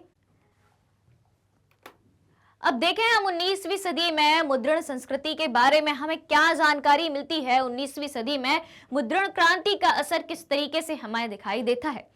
सबसे पहले देखें, पहला पॉइंट देखें, 19वीं सदी में यूरोप में साक्षरता में जबरदस्त उछाल आया, यानी कि यूरोप की साक्षरता दर और ज्यादा बढ़ गई। इससे पाठकों का एक नया वर्ग उभरा, एक ऐसा नया वर्ग उभरा जिसमें बच्चे, भाई अब पाठक वर्ग में कौन कौन आने लगे? अब बच्चे भी पढ़ने लगे, महिलाएं भी पढ़ने लगी और मजदूर भी शामिल थे उसमें। तो 19वीं सदी में यूरोप में साक्षरता में जबरदस्त उछाल आया और इससे पाठकों का एक ऐसा नया वर्ग उभरा जिसमें बच्चे, महिलाएं और मजदूर भी शामिल थे। आगे देखें तो बच्चों की कच्ची उम्र और अपरिपक्व दिमाग को ध्यान में रखते हुए उनके लिए अलग से किताबें लिखी जाने लगी थी। कई लोग कथाओं को बदलकर भी लिखा गया, कई लोग कथाओं को जो है बदलकर लिखा गया ताकि बच्चे उन्हें आसानी से समझ सके। यानी कि जब बच्चे भी यूरोप में किताबें पढ़ने में इंटरेस्ट दिखाने लगे तो बच्चों को ध्यान में रखकर भी उनके हिसाब से, उनके दिमाग के हिसाब से, उनकी उम्र के हिसाब से जो है किताबें लिखी जाने लगी। आगे देखें कई महिलाएं पाठिका के साथ साथ लेखिका भी बन गई। कई महिलाएं जो है पढ़ने के साथ साथ लेखन कार्य भी करने लगी, यानी कि पाठिका के साथ साथ लेखिका भी बन गई और इससे उनका महत्व जो है और भी बढ़ गया। अब देखें कि किराए पर किताब देने वाले पुस्तकालय भी 17वीं सदी में प्रचलन में आ गए थे। किराए पर किताब देने वाले पुस्तकालयों से क्या मतलब है? ऐसे पुस्तकालय जो किराए पर किताब देते थे, यानी कि कुछ समय के लिए किताबें देते थे और उन किताबों को कुछ समय को देने के बदले में कुछ शुल्क जो है उनसे लिया जाता था। तो 17वीं शताब्दी में ऐसे पुस्तकालय या ऐसी लाइब्रेरी का प्रचलन बढ़ गया जो किराए पर किताबें उपलब्ध कराते थे। अब उस तरह के पुस्तकालयों में व्हाइट कॉलर मजदूर, कौन? व्हाइट कॉलर मजदूर, दस्तकार और निम्न वर्ग के लोग भी अड्डा जमाने लगे। यानी कि जहां पे, जिन पुस्तकालयों में, जिन लाइब्रेरी में किराए पर किताबें मिलती थी तो उस तरह के पुस्तकालयों में व्हाइट कॉलर मजदूर, दस्तकार और निम्न वर्ग के लोग भी आने लगे पढ़ने के लिए। अब देखें, नए तकनीकी आविष्कारों की बात करें, अब हम प्रिंटिंग को लेके नए तकनीकी आविष्कारों की हम बात करें तो न्यूयॉर्क के रिचर्ड एम हो ने 19वीं सदी के मध्य तक शक्ति से चलने वाला, यानी कि बिजली से चलने वाला बेलनाकार प्रेस बना लिया था। किसने बनाया था? न्यूयॉर्क के एक व्यक्ति थे, रिचर्ड एम हो। उन्होंने क्या किया? 19वीं सदी के मध्य तक शक्ति से चलने वाला एक बेलनाकार प्रेस बना लिया। सिलेंड्रिकल फॉर्म में होता था वो प्रेस, और इस प्रेस से एक घंटे में 8000 पेज जो है छापे जा सकते थे। एक घंटे में कितने पेज? 8000 पेज, यानी कि कई किताबें एक घंटे में ही छपने लगी थी। रिचर्ड एम हो ने जो 19वीं सदी के मध्य तक बिजली से चलने वाला बेलनाकार प्रेस बनाया था, उसके जरिए एक घंटे में 8000 पेज, यानी कि कई सारी किताबें एक घंटे में ही छपने लगी थी। अब देखें, 19वीं सदी के अंत में कब? 19वीं सदी के अंत में ऑफसेट प्रिंटिंग विकसित हो चुकी थी भाई। ऑफसेट प्रिंटिंग विकसित हो चुकी थी, और ऑफसेट प्रिंटिंग से एक ही बार में 6 रंगों की छपाई की जा सकती थी। यानी कि अब सिर्फ ब्लैक एंड व्हाइट किताबें ही नहीं दिखती थी, अब सिर्फ काले अक्षरों का ही प्रयोग नहीं होता था, अब कई रंगों का प्रयोग एक किताब में ही किया जाने लगा था। और ऑफसेट प्रिंटिंग के माध्यम से, जो कि 19वीं सदी के अंत तक ऑफसेट प्रिंटिंग जो है विकसित हो चुकी थी, तो उस ऑफसेट प्रिंटिंग के माध्यम से जो है एक बार में जो है 6 रंगों से छपाई की जा सकती थी। ठीक है, अब देखें 20वीं सदी के आते ही, 20वीं सदी जैसे ही शुरू हुई तो 20वीं सदी के आते ही बिजली से चलने वाले प्रेस भी इस्तेमाल में आने लगे। कब? 20वीं सदी के आते ही बिजली से चलने वाले प्रेस इस्तेमाल में आने लगे। इससे छपाई के काम में तेजी आ गई। आगे देखें, इसके अलावा प्रिंट की टेक्नोलॉजी में भी कई अन्य सुधार हुए। प्रिंटिंग की टेक्नोलॉजी में भी कई सारे सुधार देखने को मिलते हैं, और सभी सुधारों का सामूहिक सार हुआ, जिससे छपी हुई सामग्री का रूप ही बदल गया। तो इस तरीके से हमें प्रिंटिंग में, मुद्रण संस्कृति में, प्रिंटिंग कल्चर में कुछ नए तकनीकी आविष्कार देखने को मिलते हैं, जिनके द्वारा कम समय में ज्यादा पेज छापे जाने लगे, कम समय में ज्यादा किताबें छापी जाने लगी। अब देखते हैं आगे। यहाँ पे आप देखें, ये एक इमेज है, आप सभी को क्लियर दिख रही होगी। ये इमेज देखें, आपको देखने में लग रही होगी ऐसी कि ये किसी सार्वजनिक स्थल की इमेज है, जहाँ पे कई सारे व्यक्ति इकट्ठा हुए हैं। अब और गौर से देखें इस इमेज को, तो ये इमेज है इंग्लैंड के एक रेलवे स्टेशन की इमेज है। अब रेलवे स्टेशन किस तरीके से है भाई? देखें रेलवे स्टेशन पर सब चीज़ें मिलती हैं, किताबों की छोटे छोटे स्टॉल भी लगे होते हैं। ये स्टॉल एक किताबों का लगा है, यहाँ पे छोटी छोटी किताबें दिख रही हैं आपको। ठीक है, कुछ लोग यहाँ से वहाँ जा रहे हैं, एक बच्चा दिख रहा है, यहाँ पे बहुत सारा सामान रखा है, लोग इकट्ठा हुए हैं। ठीक है, लोग यहाँ से वहाँ सामान लेके जा रहे हैं। ठीक है, यहाँ पे आपको जो है रेल का इंजन दिख रहा होगा, ये रेल के डब्बे दिख रहे हैं। ठीक है, ये रेल की पटरियाँ भी आपको नजर आ रही हैं, प्लेटफॉर्म भी नजर आ रहे हैं। ठीक है, पक्का हो गया ये कि ये एक रेलवे स्टेशन का ही चित्र है।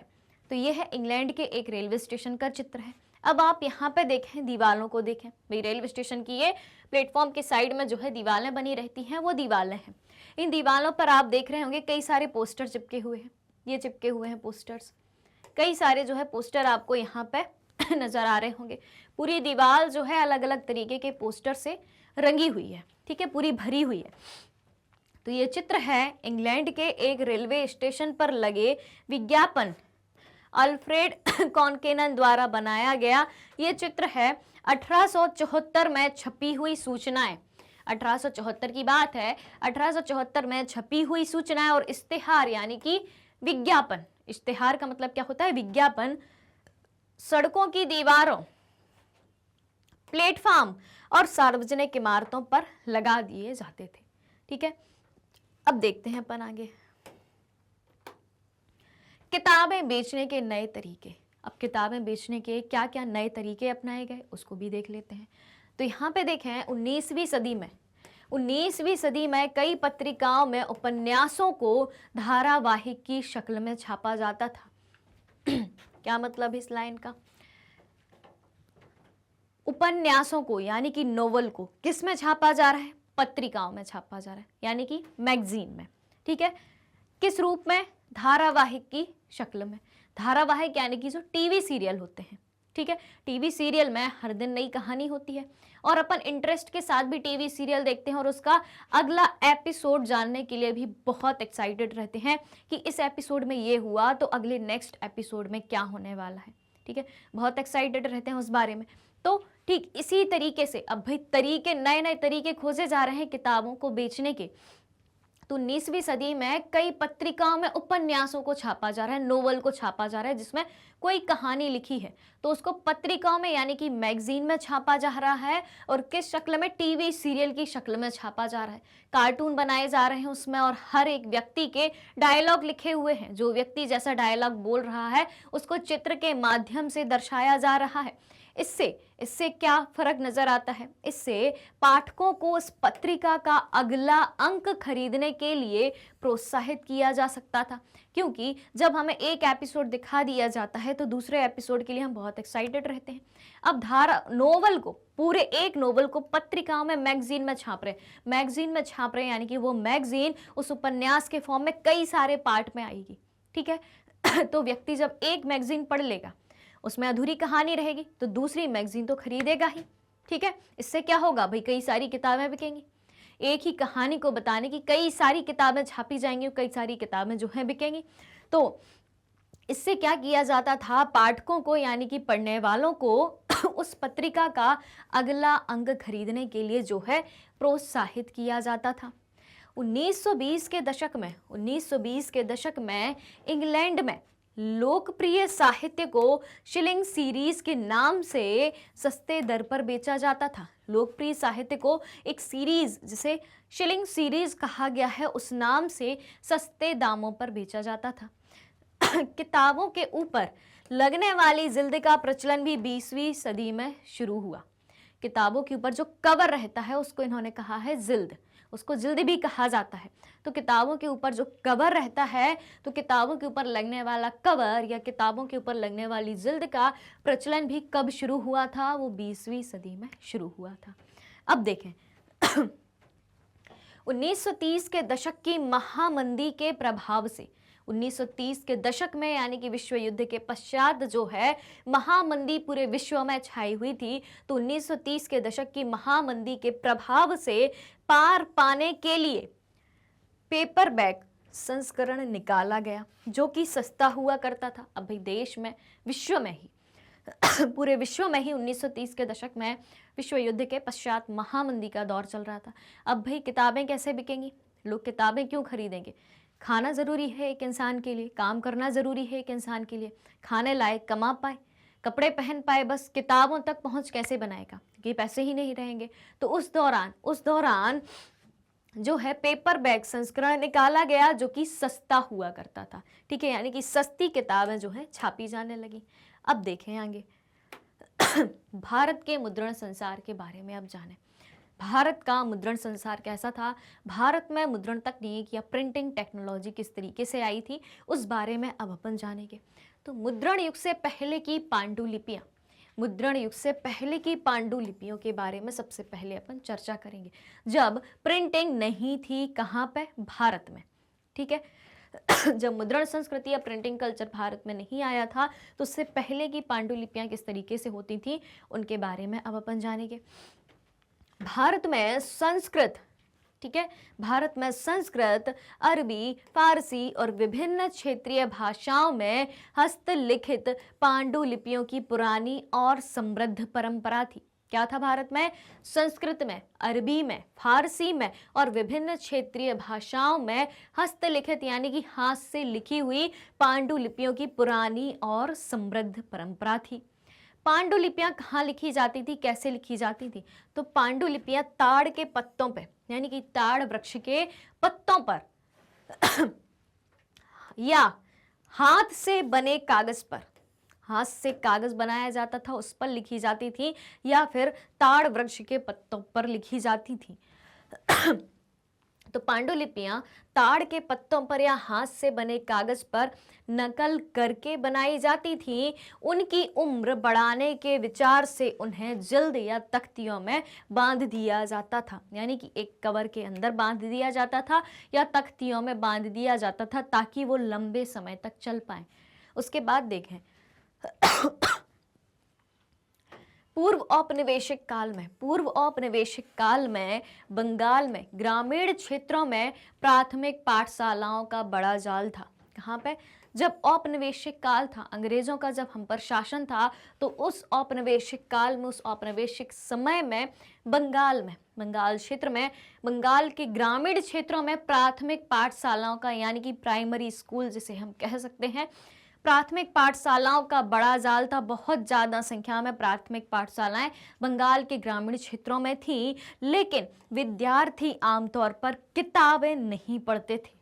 ठीक है, विद्यार्थी जो है किताबें नहीं पढ़ते थे। उनको कैसे पढ़ाया जाता था वो भी जानते हैं। तो गुरु जो होते थे उनके, ठीक है, उनके जो टीचर होते थे या उनके जो गुरु होते थे, तो वो गुरु अपनी याददाश्त से किताबें सुनाते थे, अपनी याददाश्त से, अपनी मेमोरी से किताबें सुनाते थे और विद्यार्थी उन्हें लिख लेते थे। ठीक है, गुरु क्या करते थे, टीचर क्या होते थे, टीचर क्या करते थे कि अपनी मेमोरी से, अपनी याददाश्त से किताबें सुनाते थे।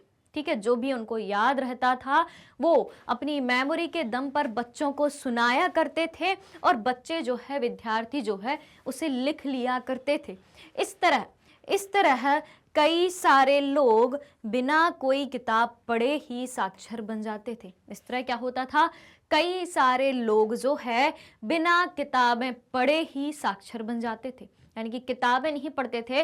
उनके टीचर ऐसे होते थे, उनके गुरु ऐसे होते थे जो इतने विद्वान होते थे कि उन किताबों को अपने दिमाग में रखते थे और अपनी याददाश्त के बल पर पूरी की पूरी किताबें सुना देते थे और विद्यार्थी उनको नोट कर लेते थे और इस तरीके से विद्यार्थी बिना किताबों के ही साक्षर बन जाते थे और शिक्षित हो जाते थे।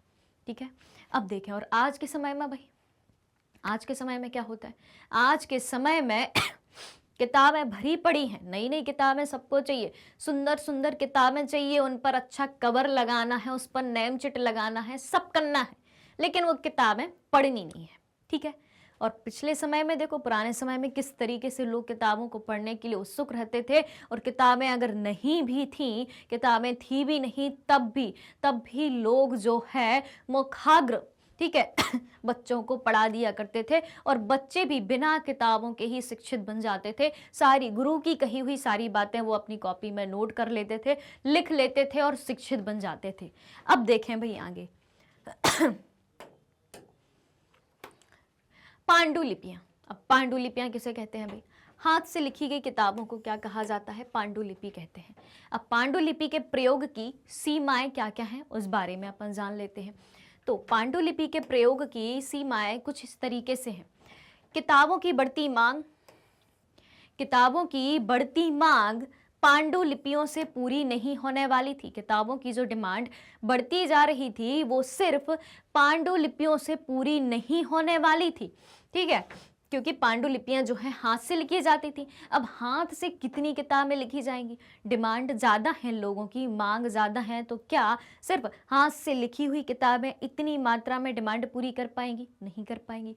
तो ये एक इसकी लिमिट थी कि किताबों की बढ़ती मांग जो है पांडुलिपि से पूरी नहीं होने वाली थी, क्योंकि पांडुलिपि हाथ से लिखी हुई होती थी। इसमें समय अधिक लगता था, हाथ से चीज लिखी जाएगी, हाथ से किताब लिखी जाएगी तो समय तो ज्यादा लगेगा ही। मांग पूरी ना हो पाना, मांग पूरी नहीं हो पाती थी। नकल उतारना बेहद खर्चीला था, यानी कि जब एक किताब के जैसे ही हूबहू बिल्कुल वैसी ही किताब लिखनी है, वैसी ही किताब लिखनी है, यानी कि उसकी फोटोकॉपी करनी है तो हाथ से ही लिखी जाएगी, तो बहुत खर्चीला था और बहुत ज़्यादा टाइम टेकिंग भी था, यानी कि समय भी ज़्यादा लगता था। अब जो है फोटोकॉपी मशीन है, प्रिंटिंग प्रेस है, सब कुछ है, फटाफट से यूं काम हो जाता है, टाइम भी नहीं लगता। ये बहुत नाजुक भी होती थी, पांडुलिपियां जो है बहुत नाजुक होती थी और रख रखाव में लाने ले जाने में जो है बहुत मुश्किल आती थी। ठीक है, नाजुक होती थी तो उनका रख रखाव भी बहुत सुरक्षित तरीके से करना होता था, और जब रख रखाव ही सुरक्षित तरीके से करना है तो लाने ले जाने में तो और कठिनाई आएगी। ठीक है, अगर थोड़ी सी भी चूक हो गई, और पांडुलिपि बहुत नाजुक है, पांडुलिपि द्वारा लिखित पुस्तकें जो हैं बहुत नाजुक हैं, तो भाई जब एक जगह से दूसरी जगह ले जाएंगे तो वो खराब भी हो सकती है। अब देखें, इन सब समस्याओं की वजह से उनका आदान प्रदान जो है मुश्किल था, यानी कि इन सब समस्याओं की वजह से पांडुलिपियों को एक स्थान से दूसरे स्थान तक ले जाना मुश्किल था। क्लियर ये बात? अब बढ़ते हैं अपन आगे। अपन जान चुके पांडुलिपियां क्या होती हैं और पांडुलिपि के प्रयोग की सीमाएं क्या क्या हैं। अब देखें आगे, मुद्रण संस्कृति का भारत आना। मुद्रण संस्कृति किस तरीके से भारत आई भाई? ठीक है तो प्रिंटिंग प्रेस जो है, प्रिंटिंग प्रेस या मुद्रण संस्कृति या प्रिंटिंग कल्चर पहल 16वीं सदी में भारत के गोवा में पुर्तगाली धर्म प्रचारक के साथ आया। कहाँ से आया भाई? पुर्तगाल से आया। किसके द्वारा आया? भारत के गोवा में पुर्तगाली धर्म प्रचारक के साथ आया। कब आया प्रिंटिंग प्रेस? 16वीं सदी में। कब आया? 16वीं सदी में भारत के गोवा में पुर्तगाली धर्म प्रचारक के साथ आया। ठीक है, अब देखें 1674 तक कोंकणी, ठीक है, कोंकणी एक भाषा का नाम है, कोंकणी एवं कन्नड़, कन्नड़ जो कि कर्नाटक की भाषा है, तो 1674 तक कोंकणी एवं कन्नड़ भाषाओं में लगभग 50 पुस्तकें छापी जा चुकी थी। प्रिंटिंग प्रेस सबसे पहले 16वीं सदी में भारत के गोवा में, भारत में कहाँ आया? वो भी गोवा में, गोवा में पुर्तगाली धर्म प्रचारक के साथ आया, और 1674 ईस्वी तक कोंकणी और कन्नड़ भाषाओं में लगभग 50 पुस्तकें छापी जा चुकी थी। कैथोलिक पुजारियों ने, ठीक है, जो ईसाई धर्म के कैथोलिक संप्रदाय के पुजारी थे, तो कैथोलिक पुजारियों ने 1579 में कोचीन में पहली तमिल किताब छापी। किसने? कैथोलिक पुजारियों ने 1579 में कोचीन में पहली तमिल किताब छापी, और 1713 में उन्होंने ही, किन्होंने? कैथोलिक पुजारियों ने ही पहली मलयालम पुस्तक भी छापी। पहले तमिल किताब छापी यानी कि तमिल भाषा में छापी, फिर मलयालम पुस्तक छापी यानी कि मलयालम भाषा में पुस्तक छापी। आगे देखें, जेम्स ऑगस्टस हिक्की, ठीक है, जेम्स ऑगस्टस हिक्की ने 1780 से, कब से? 1780 से बंगाल गजट नामक साप्ताहिक पत्रिका का संपादन आरंभ किया। किसने किया था? जेम्स ऑगस्टस हिक्की ने 1780 से बंगाल गजट नामक एक साप्ताहिक पत्रिका का संपादन आरंभ किया था, यानी कि भारत की पहली पत्रिका कौन सी थी? बंगाल गजट। और साप्ताहिक पत्रिका यानी कि हफ्ते में एक बार वो पत्रिका आती थी। ठीक है, तो भारत की पहली साप्ताहिक पत्रिका का नाम क्या हो गया? बंगाल गजट। किसने छापी थी? किसने संपादन उसका आरंभ किया था? जेम्स ऑगस्टस हिक्की ने। कब किया था भाई? 1780 में। बहुत ही इंपॉर्टेंट बात है, आपसे अति लघुत्तरीय प्रश्नों में, ऑब्जेक्टिव टाइप क्वेश्चन में, रिक्त स्थान टाइप के क्वेश्चन में पूछी जा सकती है ये बात। तो ये बात क्या है कि जेम्स ऑगस्टस हिक्की ने 1780 में जो है 1780 से बंगाल गजट नामक एक साप्ताहिक पत्रिका का संपादन जो है वो आरंभ किया। अब देखें आगे, गंगाधर भट्टाचार्य ने बंगाल गजट का प्रकाशन आरंभ किया। ठीक है, बंगाल गैजेट का प्रकाशन आरंभ किया किसने? गंगाधर भट्टाचार्य ने। बंगाल गैजेट ही पहला भारतीय अखबार था। पहला भारतीय अखबार क्या था? बंगाल गैजेट ही जो है पहला भारतीय अखबार था जिसे गंगाधर भट्टाचार्य ने प्रकाशित करना शुरू किया था। उसके बाद देखें 18वीं सदी के अंत की बात करें तो 18वीं सदी के अंत तक, 18वीं सदी के आखिरी तक कई सारी पत्र पत्रिकाएं छपने लगी थी। कुछ हिंदुस्तानी भी अपने अखबार छापने लगे थे। 18वीं सदी तक कई सारी पत्र पत्रिकाएं छपने लगी और जिनमें से कुछ हिंदुस्तानी भी जो है अब अखबारों को छापने लगे थे। अब देखें आगे धार्मिक सुधार और सार्वजनिक बहस। भाई भारत में धार्मिक सुधार और सार्वजनिक बहसें मुद्रण संसार के जरिए, मुद्रण संस्कृति के जरिए या प्रिंटिंग कल्चर के जरिए कैसे हुए? ठीक है, अब देखें पहली बात देखें, ध्यान से सुने। प्रिंट संस्कृति ने, मुद्रण संस्कृति ने या प्रिंटिंग कल्चर ने भारत में धार्मिक, सामाजिक और राजनीतिक मुद्दों पर बहस शुरू करने में मदद करी। ठीक है, प्रिंट संस्कृति से ही भारत में धार्मिक, सामाजिक और राजनीतिक मुद्दों पर बहस करने में मदद मिली।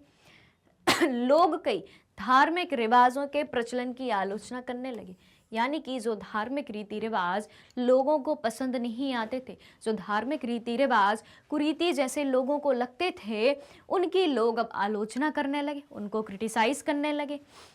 1821 से राम मोहन राय ने, राजा राम मोहन राय का नाम सभी ने सुना होगा, जो कि एक प्रसिद्ध समाज सुधारक रहे हैं।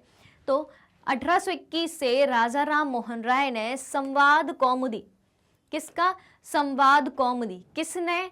राजा राम मोहन राय ने। कब? 1821 से। तो 1821 से राजा राम मोहन राय ने संवाद कौमुदी प्रकाशित करना शुरू करी। ठीक है, ये एक पत्रिका थी। ठीक है, इस पत्रिका में हिंदू धर्म के रूढ़िवादी विचारों की आलोचना होती थी। अपन ने ऊपर अभी क्या पढ़ा कि प्रिंट संस्कृति ने जो है भारत में धार्मिक, सामाजिक और राजनीतिक मुद्दों पर बहस करना शुरू किया। मतलब उसी की प्रिंट संस्कृति के जरिए ही इन मुद्दों पर बहस करना पॉसिबल हो पाया और लोग कई धार्मिक रिवाजों के प्रचलन की आलोचना करने लगे। तो ठीक उसी तरह राजा राम मोहन राय ने 1821 से संवाद कौमुदी नाम की पत्रिका का प्रकाशन शुरू किया और उस पत्रिका के माध्यम से हिंदू धर्म के रूढ़िवादी विचारों की आलोचना करी। यानी कि हिंदू धर्म में जो रूढ़िवादी विचार थे उनकी आलोचना किसने शुरू करी? राजा राम मोहन राय ने करी। कब करी? 1821 से करी। किसके जरिए करी? संवाद कौमुदी नामक पत्रिका के माध्यम से करी। ऐसी आलोचना को काटने के लिए हिंदू रूढ़िवादियों ने समाचार चंद्रिका नामक पत्रिका निकालना शुरू किया। ठीक है, ऐसी आलोचना को काटने के लिए, यानी कि जो धार्मिक रूढ़िवादी विचारों की जो आलोचना ऐसी पत्रिकाओं में लिखी जाती थी, तो ऐसी आलोचना के विरोध में, ऐसी आलोचना को काटने के लिए हिंदू रूढ़िवादियों ने एक पत्रिका निकाली। उस पत्रिका का नाम क्या था? समाचार चंद्रिका। तो इस तरीके की समाचार चंद्रिका नाम की एक पत्रिका निकाली और जो व्यक्ति धार्मिक रीति रिवाजों को रूढ़िवादी मानते थे और उनका विरोध करते थे, तो उस पत्रिका में जो है समाचार चंद्रिका नाम की पत्रिका में उनकी भी आलोचना करी गई। अब देखें 1810 में कलकत्ता में तुलसीदास द्वारा लिखित रामचरितमानस को छापा गया। भाई तुलसीदास ने तो काफी पहले लिख दिया था रामचरितमानस, तो रामचरितमानस को सबसे पहले कब छापा गया? 1810 में तुलसीदास द्वारा लिखित रामचरितमानस को कहाँ छापा गया? भाई कलकत्ता में छापा गया। कब छापा गया? 1810 में छापा गया। तो ये सारी बातें हो गई कि किस तरीके से मुद्रण संस्कृति ने, प्रिंटिंग कल्चर ने भारत में धार्मिक सुधार और सार्वजनिक बहसों को जन्म दिया। चलो भाई अब देखें आगे। 1880 के दशक से, कब से? 1880 के दशक से लखनऊ के नवल किशोर प्रेस, कौन? लखनऊ के नवल किशोर प्रेस और बंबई के श्री वेंकटेश्वर प्रेस ने आम बोलचाल की भाषाओं में धार्मिक ग्रंथों को छापना शुरू किया। कब? 1880 के दशक से लखनऊ के नवल किशोर प्रेस और बंबई के वेंकटेश्वर प्रेस ने आम बोलचाल की भाषाओं में, यानी कि जिस क्षेत्र की जो भाषा होती थी उस भाषा में धार्मिक ग्रंथों को छापना शुरू किया। उसके बाद देखें तो इस तरह के प्रिंट के कारण, जो प्रिंट आम बोलचाल की भाषा में छपते थे, तो इस तरह के प्रिंट के कारण धार्मिक ग्रंथ जो है आम लोगों की पहुंच में आ गए, क्योंकि आम बोलचाल की भाषा में लिखे जाते थे, लोग आसानी से समझ लेते थे। इससे नई राजनीतिक बहस की रूपरेखा भी निर्धारित होने लगी। ठीक है, तीसरा पॉइंट देखें प्रिंट के कारण भारत के एक हिस्से का समाचार दूसरे हिस्से के लोगों तक भी पहुंचने लगा, यानी कि एक जगह की जानकारी दूसरे जगह के लोगों तक भी पहुंचने लगी। किस तकनीक के माध्यम से? प्रिंटिंग तकनीक के माध्यम से, अखबारों के माध्यम से, पत्रिकाओं के माध्यम से, लेटर के माध्यम से, लेखों के माध्यम से भारत के एक हिस्से का समाचार दूसरे हिस्से के लोगों तक भी पहुंचने लगा। अब तो हम इंटरनेट के युग में घर बैठे ही जो है विदेशों तक की जानकारी प्राप्त कर लेते हैं, लेकिन उस समय बाजू के गांव में भी क्या हुआ है वो भी पता नहीं चलता था।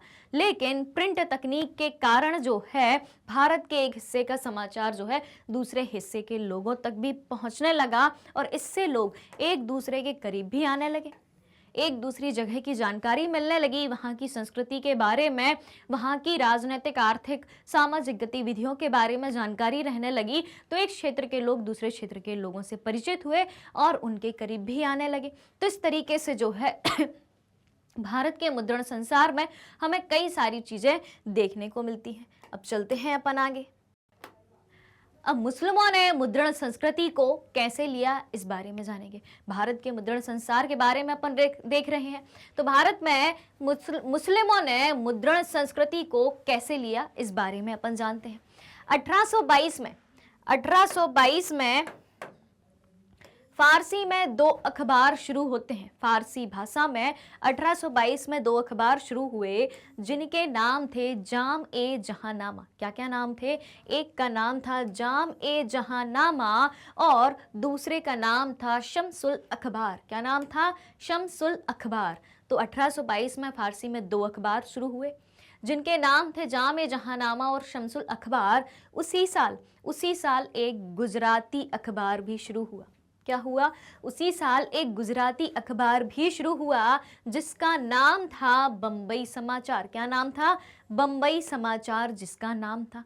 उत्तरी भारत के उलेमाओं ने सस्ते लिथोग्राफी प्रेस का इस्तेमाल करते हुए धर्म ग्रंथों के उर्दू और फारसी अनुवाद छापने शुरू करे, और उन्होंने धार्मिक अखबार और गुटके भी निकाले। ठीक है, फिर से देखें कि उत्तरी भारत के उलेमाओं ने सस्ते लिथोग्राफी प्रेस का इस्तेमाल करते हुए धर्म ग्रंथों के उर्दू और फारसी अनुवाद छापने शुरू करे, और उन्होंने धार्मिक अखबार और गुटके भी निकाले। गुटके यानी कि एक बहुत ही इतनी छोटी छोटी किताब होती है, मिनी बुक होती है। ठीक है, छोटे छोटे से पेज होते हैं उसके, और ऐसे पलटा पलटा के अपन बस पढ़ते जाओ, जिसको अपन पॉकेट में भी रख सकते हैं, उसको पॉकेट बुक भी कहा जाता है। फिर देखें, देवबंद सेमिनरी की स्थापना कब होती है? देवबंद सेमिनरी की स्थापना 1867 में हुई। इस सेमिनरी ने एक मुसलमान के जीवन में सही आचार विचार को लेकर हजार फतवे छापने शुरू कर दिए। देवबंद सेमिनरी की स्थापना होती है 1867 में, और इस सेमिनरी ने एक मुसलमान के जीवन में सही आचार विचार को लेकर हजार फतवे जो है छापने शुरू कर दिए। अब देखें आगे, प्रकाशन के नए रूप क्या हमें नजर आते हैं? भारत के मुद्रण संसार में प्रकाशन के नए रूप क्या समझ में आते हैं? तो शुरू में भारत के लोगों को यूरोप के लेखकों के उपन्यास ही पढ़ने को मिलते थे। ठीक है, यूरोप के राइटर जो उपन्यास लिखते थे, यूरोप के राइटर जो नोवेल लिखते थे, वही नोवेल या वही उपन्यास भारतीयों को पढ़ने को मिलते थे। वे उपन्यास यूरोप के परिवेश में लिखे होते थे। ठीक है, यानी कि यूरोप में जो घटनाएं घट रही हैं, यूरोप का जो वातावरण है, यूरोप की जो कहानियां हैं, वहाँ के जो व्यक्ति हैं, उन्हीं की बातें लिखी हुई होती थी। इसलिए यहाँ के लोग उन उपन्यासों से तारतम्य नहीं बैठा पाते थे, उन उपन्यासों से कनेक्टिविटी नहीं बैठा पाते थे, क्योंकि वहाँ की बातें कुछ और थी, वहाँ की कहानियाँ कुछ और थी। हम भाई अपनी कहानियों से ही अपने को जोड़ पाएंगे, हम भारत की कहानियों से ही स्वयं को जोड़ सकते हैं। तो बाद में क्या हुआ, बाद में भारतीय परिवेश पर लिखने वाले लेखक भी उदित हुए, बाद में भारतीय परिवेश पर लिखने वाले लेखक भी उदित हुए, और ऐसे उपन्यासों के चरित्र और भाव से पाठक जो है बेहतर ढंग से अपने को जोड़ सकते थे। यानी कि जहां पहले शुरू में भारतीयों को यूरोपीय लेखकों के लिखे हुए उपन्यास पढ़ने को मिलते थे और वे यूरोप के परिवेश से ही संबंधित होते थे, तो उस परिवेश से जो है भारतीय अपनी तारतम्यता नहीं बैठा पाते थे, कनेक्टिविटी नहीं कर पाते थे। लेकिन बाद में ऐसे लेखक भी आए जिन्होंने भारतीय परिवेश से संबंधित लेखन कार्य करे, और ऐसे उपन्यासों के चरित्र और भाव से, कैरेक्टर और इमोशंस से पाठक जो है, भारत के पढ़ने वाले लोग जो हैं, बेहतर ढंग से अपने आप को जोड़ सकते थे। उसके बाद देखें कि लेखन की नई नई विधाएं भी सामने आने लगी थी, लेखन कार्य की नई नई विधाएं भी सामने आने लगी, जैसे कि गीत, लघु कहानियां, ठीक है, राजनैतिक और सामाजिक मुद्दों पर निबंध आदि। क्या क्या बातें होने लगी थी, लेखन की नई नई विधाएं सामने आने लगी थी, जैसे कि गीत, लघु कहानियां, राजनीतिक और सामाजिक मुद्दों पर भी किताबें लिखी जाने लगी थी। नए नए गीत लिखे जाने लगे, कहानी में लोगों का इंटरेस्ट बढ़ने लगा, लोग कहानी लिखने लगे। भारत की बात हो रही है, भारत के मुद्रण संसार की बात हो रही है कि भारत में किस किस तरीके से कब कब कौन कौन सी चीजें लिखी जाने लगी, और भारत जो है प्रिंटिंग के क्षेत्र में प्रगति करने लगा था। तो गीत, लघु कहानियां, राजनीतिक सामाजिक मुद्दों पर निबंध आदि लिखे जाने लगे थे। अब आगे देखें, 19वीं सदी के अंत तक, कब की बात हो रही है, अब 19वीं सदी के अंत तक एक नई तरह की दृश्य संस्कृति भी रूप ले रही थी। 19वीं सदी के अंत तक एक नई तरह की दृश्य संस्कृति भी रूप ले रही थी। कई प्रिंटिंग प्रेस चित्रों की नकलें भी भारी संख्या में छापने लगे थे। कई प्रिंटिंग प्रेस जो है चित्रों की कॉपियां भी जो है भारी मात्रा में छापने लगे थे। राजा रवि वर्मा का नाम सभी ने सुना होगा, बहुत बड़े चित्रकार थे। राजा रवि वर्मा जैसे चित्रकारों की कलाकृतियों को अब जन समुदाय के लिए प्रिंट किया जाने लगा था। ये वाली इमेज आप देखें यहाँ पे, राजा रवि वर्मा द्वारा बनाया गया ये चित्र है, जो कि राजा ऋतुध्वज द्वारा असुरों के चंगुल से राजकुमारी मदलसा को बचाया जाना, इसका चित्र है। ये राजा रवि वर्मा द्वारा बनाया गया है। तो इस प्रकार के जो चित्र हैं वो कहानियों में, वो चित्र जो है कहानियों में दर्ज कराए जाने लगे थे, ठीक है। तो 1870 तक आते आते भारत में पत्रिकाओं, 1870 तक आते आते भारत में पत्रिकाओं और अखबारों में कार्टून भी छपने लगे। आपने देखा होगा, आप अखबार पढ़ते हैं उसमें कार्टून बने होते हैं, मैगजीन में कार्टून बने होते हैं। तो ये कब से शुरू हुआ, ये भारत में 1870 से शुरू हुआ कि 1870 के आते आते पत्रिकाओं और अखबारों में भी कार्टून छपने लगे। और ऐसे कार्टून तत्कालीन सामाजिक और राजनीतिक मुद्दों पर कटाक्ष करते थे। क्या बातें होती थी इसमें कि 1870 तक आते आते पत्रिकाओं में, अखबारों में कार्टून भी छापे जाने लगे थे, और ये तत्कालीन सामाजिक और राजनीतिक मुद्दों पर वो कार्टून कटाक्ष करते थे, उनकी आलोचना करते थे। अपन भी देखते हैं अखबार में राजनीतिक मुद्दों पर, सामाजिक मुद्दों पर जो है कटाक्ष के रूप में कई कार्टून बनते हैं और उनको पढ़ने में बड़ा मजा आता है। अब देखें मुद्रण, महिलाएं और मुद्रण। भारत के मुद्रण संसार में महिलाएं और मुद्रण की कनेक्टिविटी के बारे में अब बात करेंगे कि प्रिंटिंग क्षेत्र में, मुद्रण के क्षेत्र में, मुद्रण संस्कृति में या प्रिंटिंग कल्चर में महिलाओं की भूमिका क्या रही, महिलाओं पर क्या असर पड़ा, भारतीय महिलाओं पर मुद्रण संस्कृति का क्या असर पड़ा, इसको जानते हैं।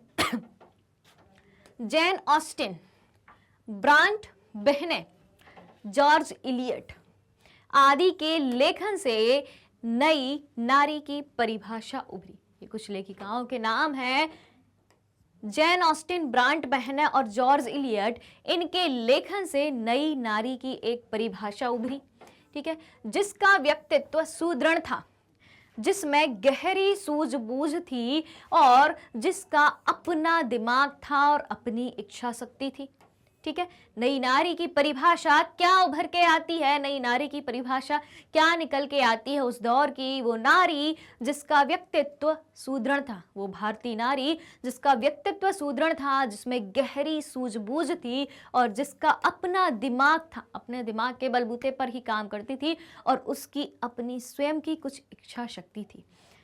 इसके बाद देखें, मुद्रण संस्कृति के प्रसार से महिलाओं की जिंदगी और उनकी भावनाएं बड़ी साफ गोई और गहनता से लिखी जाने लगी।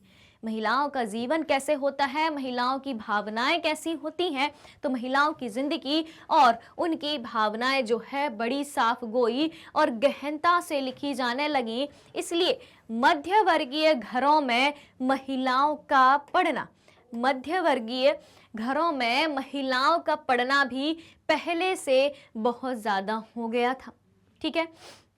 1876 की बात करें, 1876 की बात करें तो 1876 में रस सुंदरी देवी की आत्मकथा आमार जीवन प्रकाशित हुई थी। याद रखना, आमार जीवन आमार जीवन यानी कि हमारा या मेरा जीवन, बंगाली में लिखा है ये आमार जीवन। तो 1876 में किसकी आत्मकथा? रस सुंदरी देवी की आत्मकथा है आमार जीवन, वो प्रकाशित हुई। यानी कि एक महिला की आत्मकथा भी प्रकाशित होने लगी और सबसे पहले जो है 1876 में रस सुंदरी देवी की आत्मकथा आमार जीवन जो है प्रकाशित हुई। क्लियर हो गई ये सब बातें। अब देखें, 1880 में महिलाओं की मुद्रण के क्षेत्र में भागीदारी में आगे की बात करें तो 1880 में ताराबाई शिंदे, कौन? 1880 में ताराबाई शिंदे और पंडित रमाबाई ने, ताराबाई शिंदे और पंडित रमाबाई ने उच्च जाति की नारियों की दयनीय हालत पर रोष जाहिर किया। यानी कि उच्च जातियों की नारियों की भी हालत उस समय बहुत ज्यादा दयनीय थी और उनका मुद्दा किसने उठाया? ताराबाई शिंदे और पंडित रमाबाई ने 1880 में उठाया। राम चड्ढा ने, एक व्यक्ति हैं राम चड्ढा ने, औरतों को आज्ञाकारी बीवी बनने की सीख देने के उद्देश्य से राम चड्ढा ने कहा कि औरतों को आज्ञाकारी बीवियां बनना चाहिए। तो उसकी सीख देने के उद्देश्य से अपनी बेस्ट सेलिंग कृति स्त्री धर्म विचार लिखी। स्त्री धर्म विचार किसने लिखी?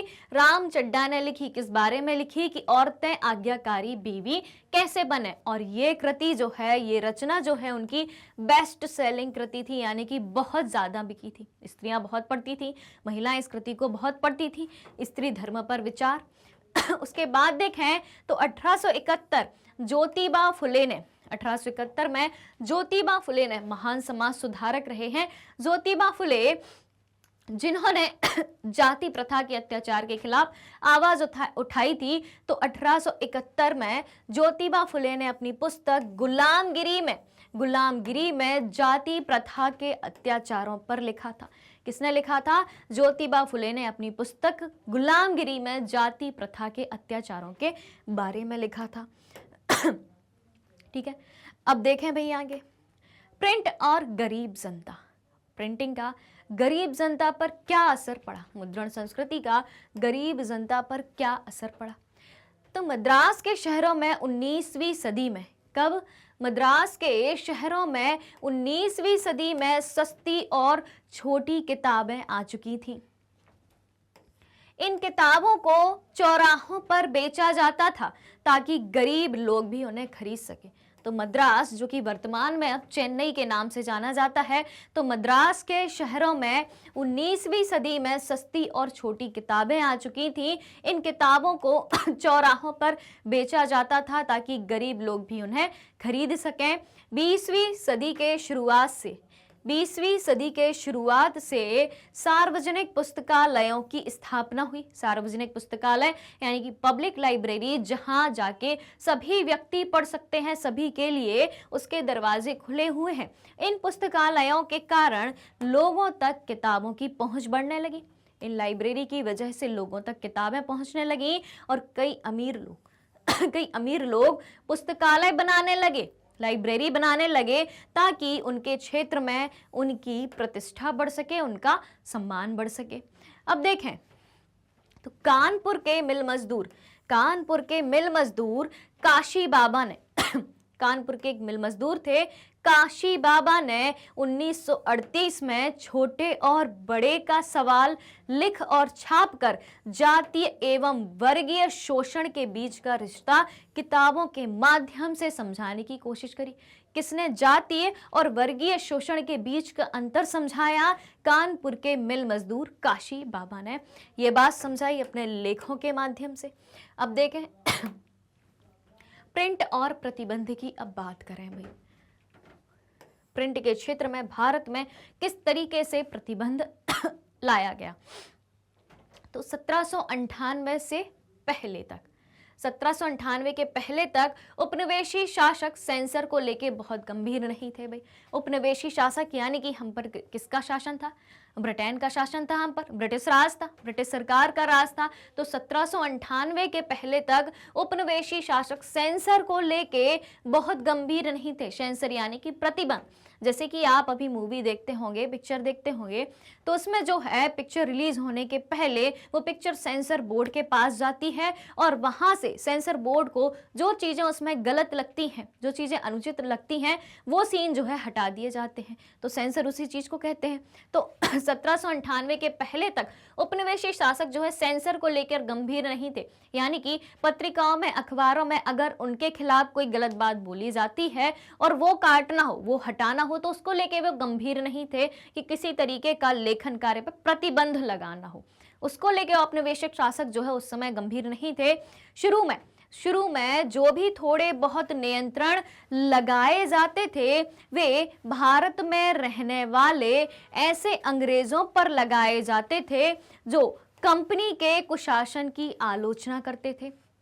शुरू में थोड़े बहुत जो भी नियंत्रण लगाए जाते थे वो भारत में रहने वाले ऐसे अंग्रेजों पर लगाए जाते थे जो कि कंपनी के कुशासन की आलोचना करते थे। अब देखें 1857 के विद्रोह के बाद, 1857 के विद्रोह के बाद की चर्चा करें तो 1857 के विद्रोह के बाद प्रेस की स्वतंत्रता के प्रति अंग्रेजी हुकूमत का रवैया जो है बदलने लगा। 1857 की जब क्रांति हुई और उस क्रांति को जो है भारत के प्रथम स्वतंत्रता संग्राम के नाम से जाना जाता है, तो 1857 की क्रांति में अखबारों के माध्यम से, पत्रिका के माध्यम से लोगों में जनमानस में चेतना जागृत करी गई, राष्ट्रवाद का विकास हुआ। तो उसी के बाद 1857 के विद्रोह के बाद जो है प्रेस की स्वतंत्रता के प्रति अंग्रेजी हुकूमत जागी और उसका रवैया बदलने लगा।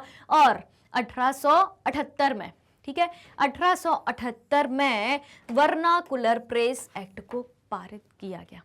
क्या है ये वर्नाकुलर प्रेस एक्ट? इसको भी जान लेते हैं।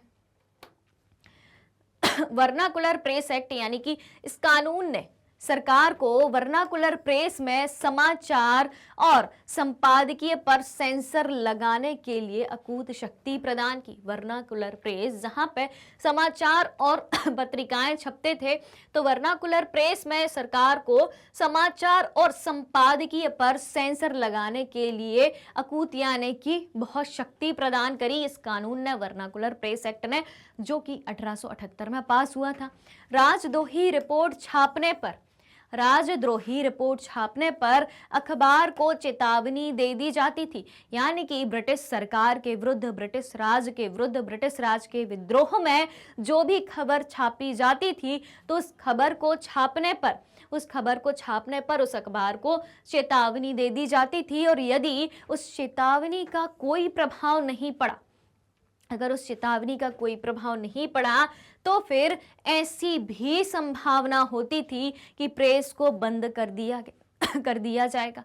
अगर अंग्रेज सरकार द्वारा दी गई चेतावनी को उस पर्टिकुलर प्रिंटिंग प्रेस ने नहीं माना, नजरअंदाज कर दिया, इग्नोर कर दिया, तो उसके प्रिंटिंग प्रेस को बंद कर दिया जाता था और मशीनों को, प्रिंटिंग मशीनों को जो है जब्त कर लिया जाता था। तो इस तरीके से प्रिंटिंग पर भारत में प्रतिबंध लगाने के अवसर भी हमें नजर आते हैं कि कब कब कैसे कैसे वर्नाकुलर प्रेस एक्ट 1878 के द्वारा भारत में प्रिंट पर प्रतिबंध लगाए गए। कब लगाए गए? 1857 के स्वतंत्रता संग्राम के बाद, जब अंग्रेजी हुकूमत जागी और उन्होंने देखा कि भाई अखबारों के जरिए, पत्रिकाओं के जरिए लोगों में राष्ट्रवाद की चेतना जागृत हो रही है। अगर ऐसी ही होती रही तो वो दिन भी दूर नहीं जब हम इस देश पर राज नहीं कर पाएंगे और हमें यहाँ से भागना पड़ेगा। तो उसी को देखते हुए जब उन्होंने देखा कि हमारे विरोध में, हमारी सरकार के विरोध में खबरें छापी जाने लगी हैं, तो वो लेके आए वर्नाकुलर प्रेस एक्ट 1858, जो कि लॉर्ड लिटन के शासनकाल में आया था। क्लियर हो गई ये सब बातें? काफ़ी सारी चीज़ें जो हैं हम अभी तक जान चुके हैं इस अपने वन शॉर्ट रिवीजन में, कंप्लीट चैप्टर रिवीजन में।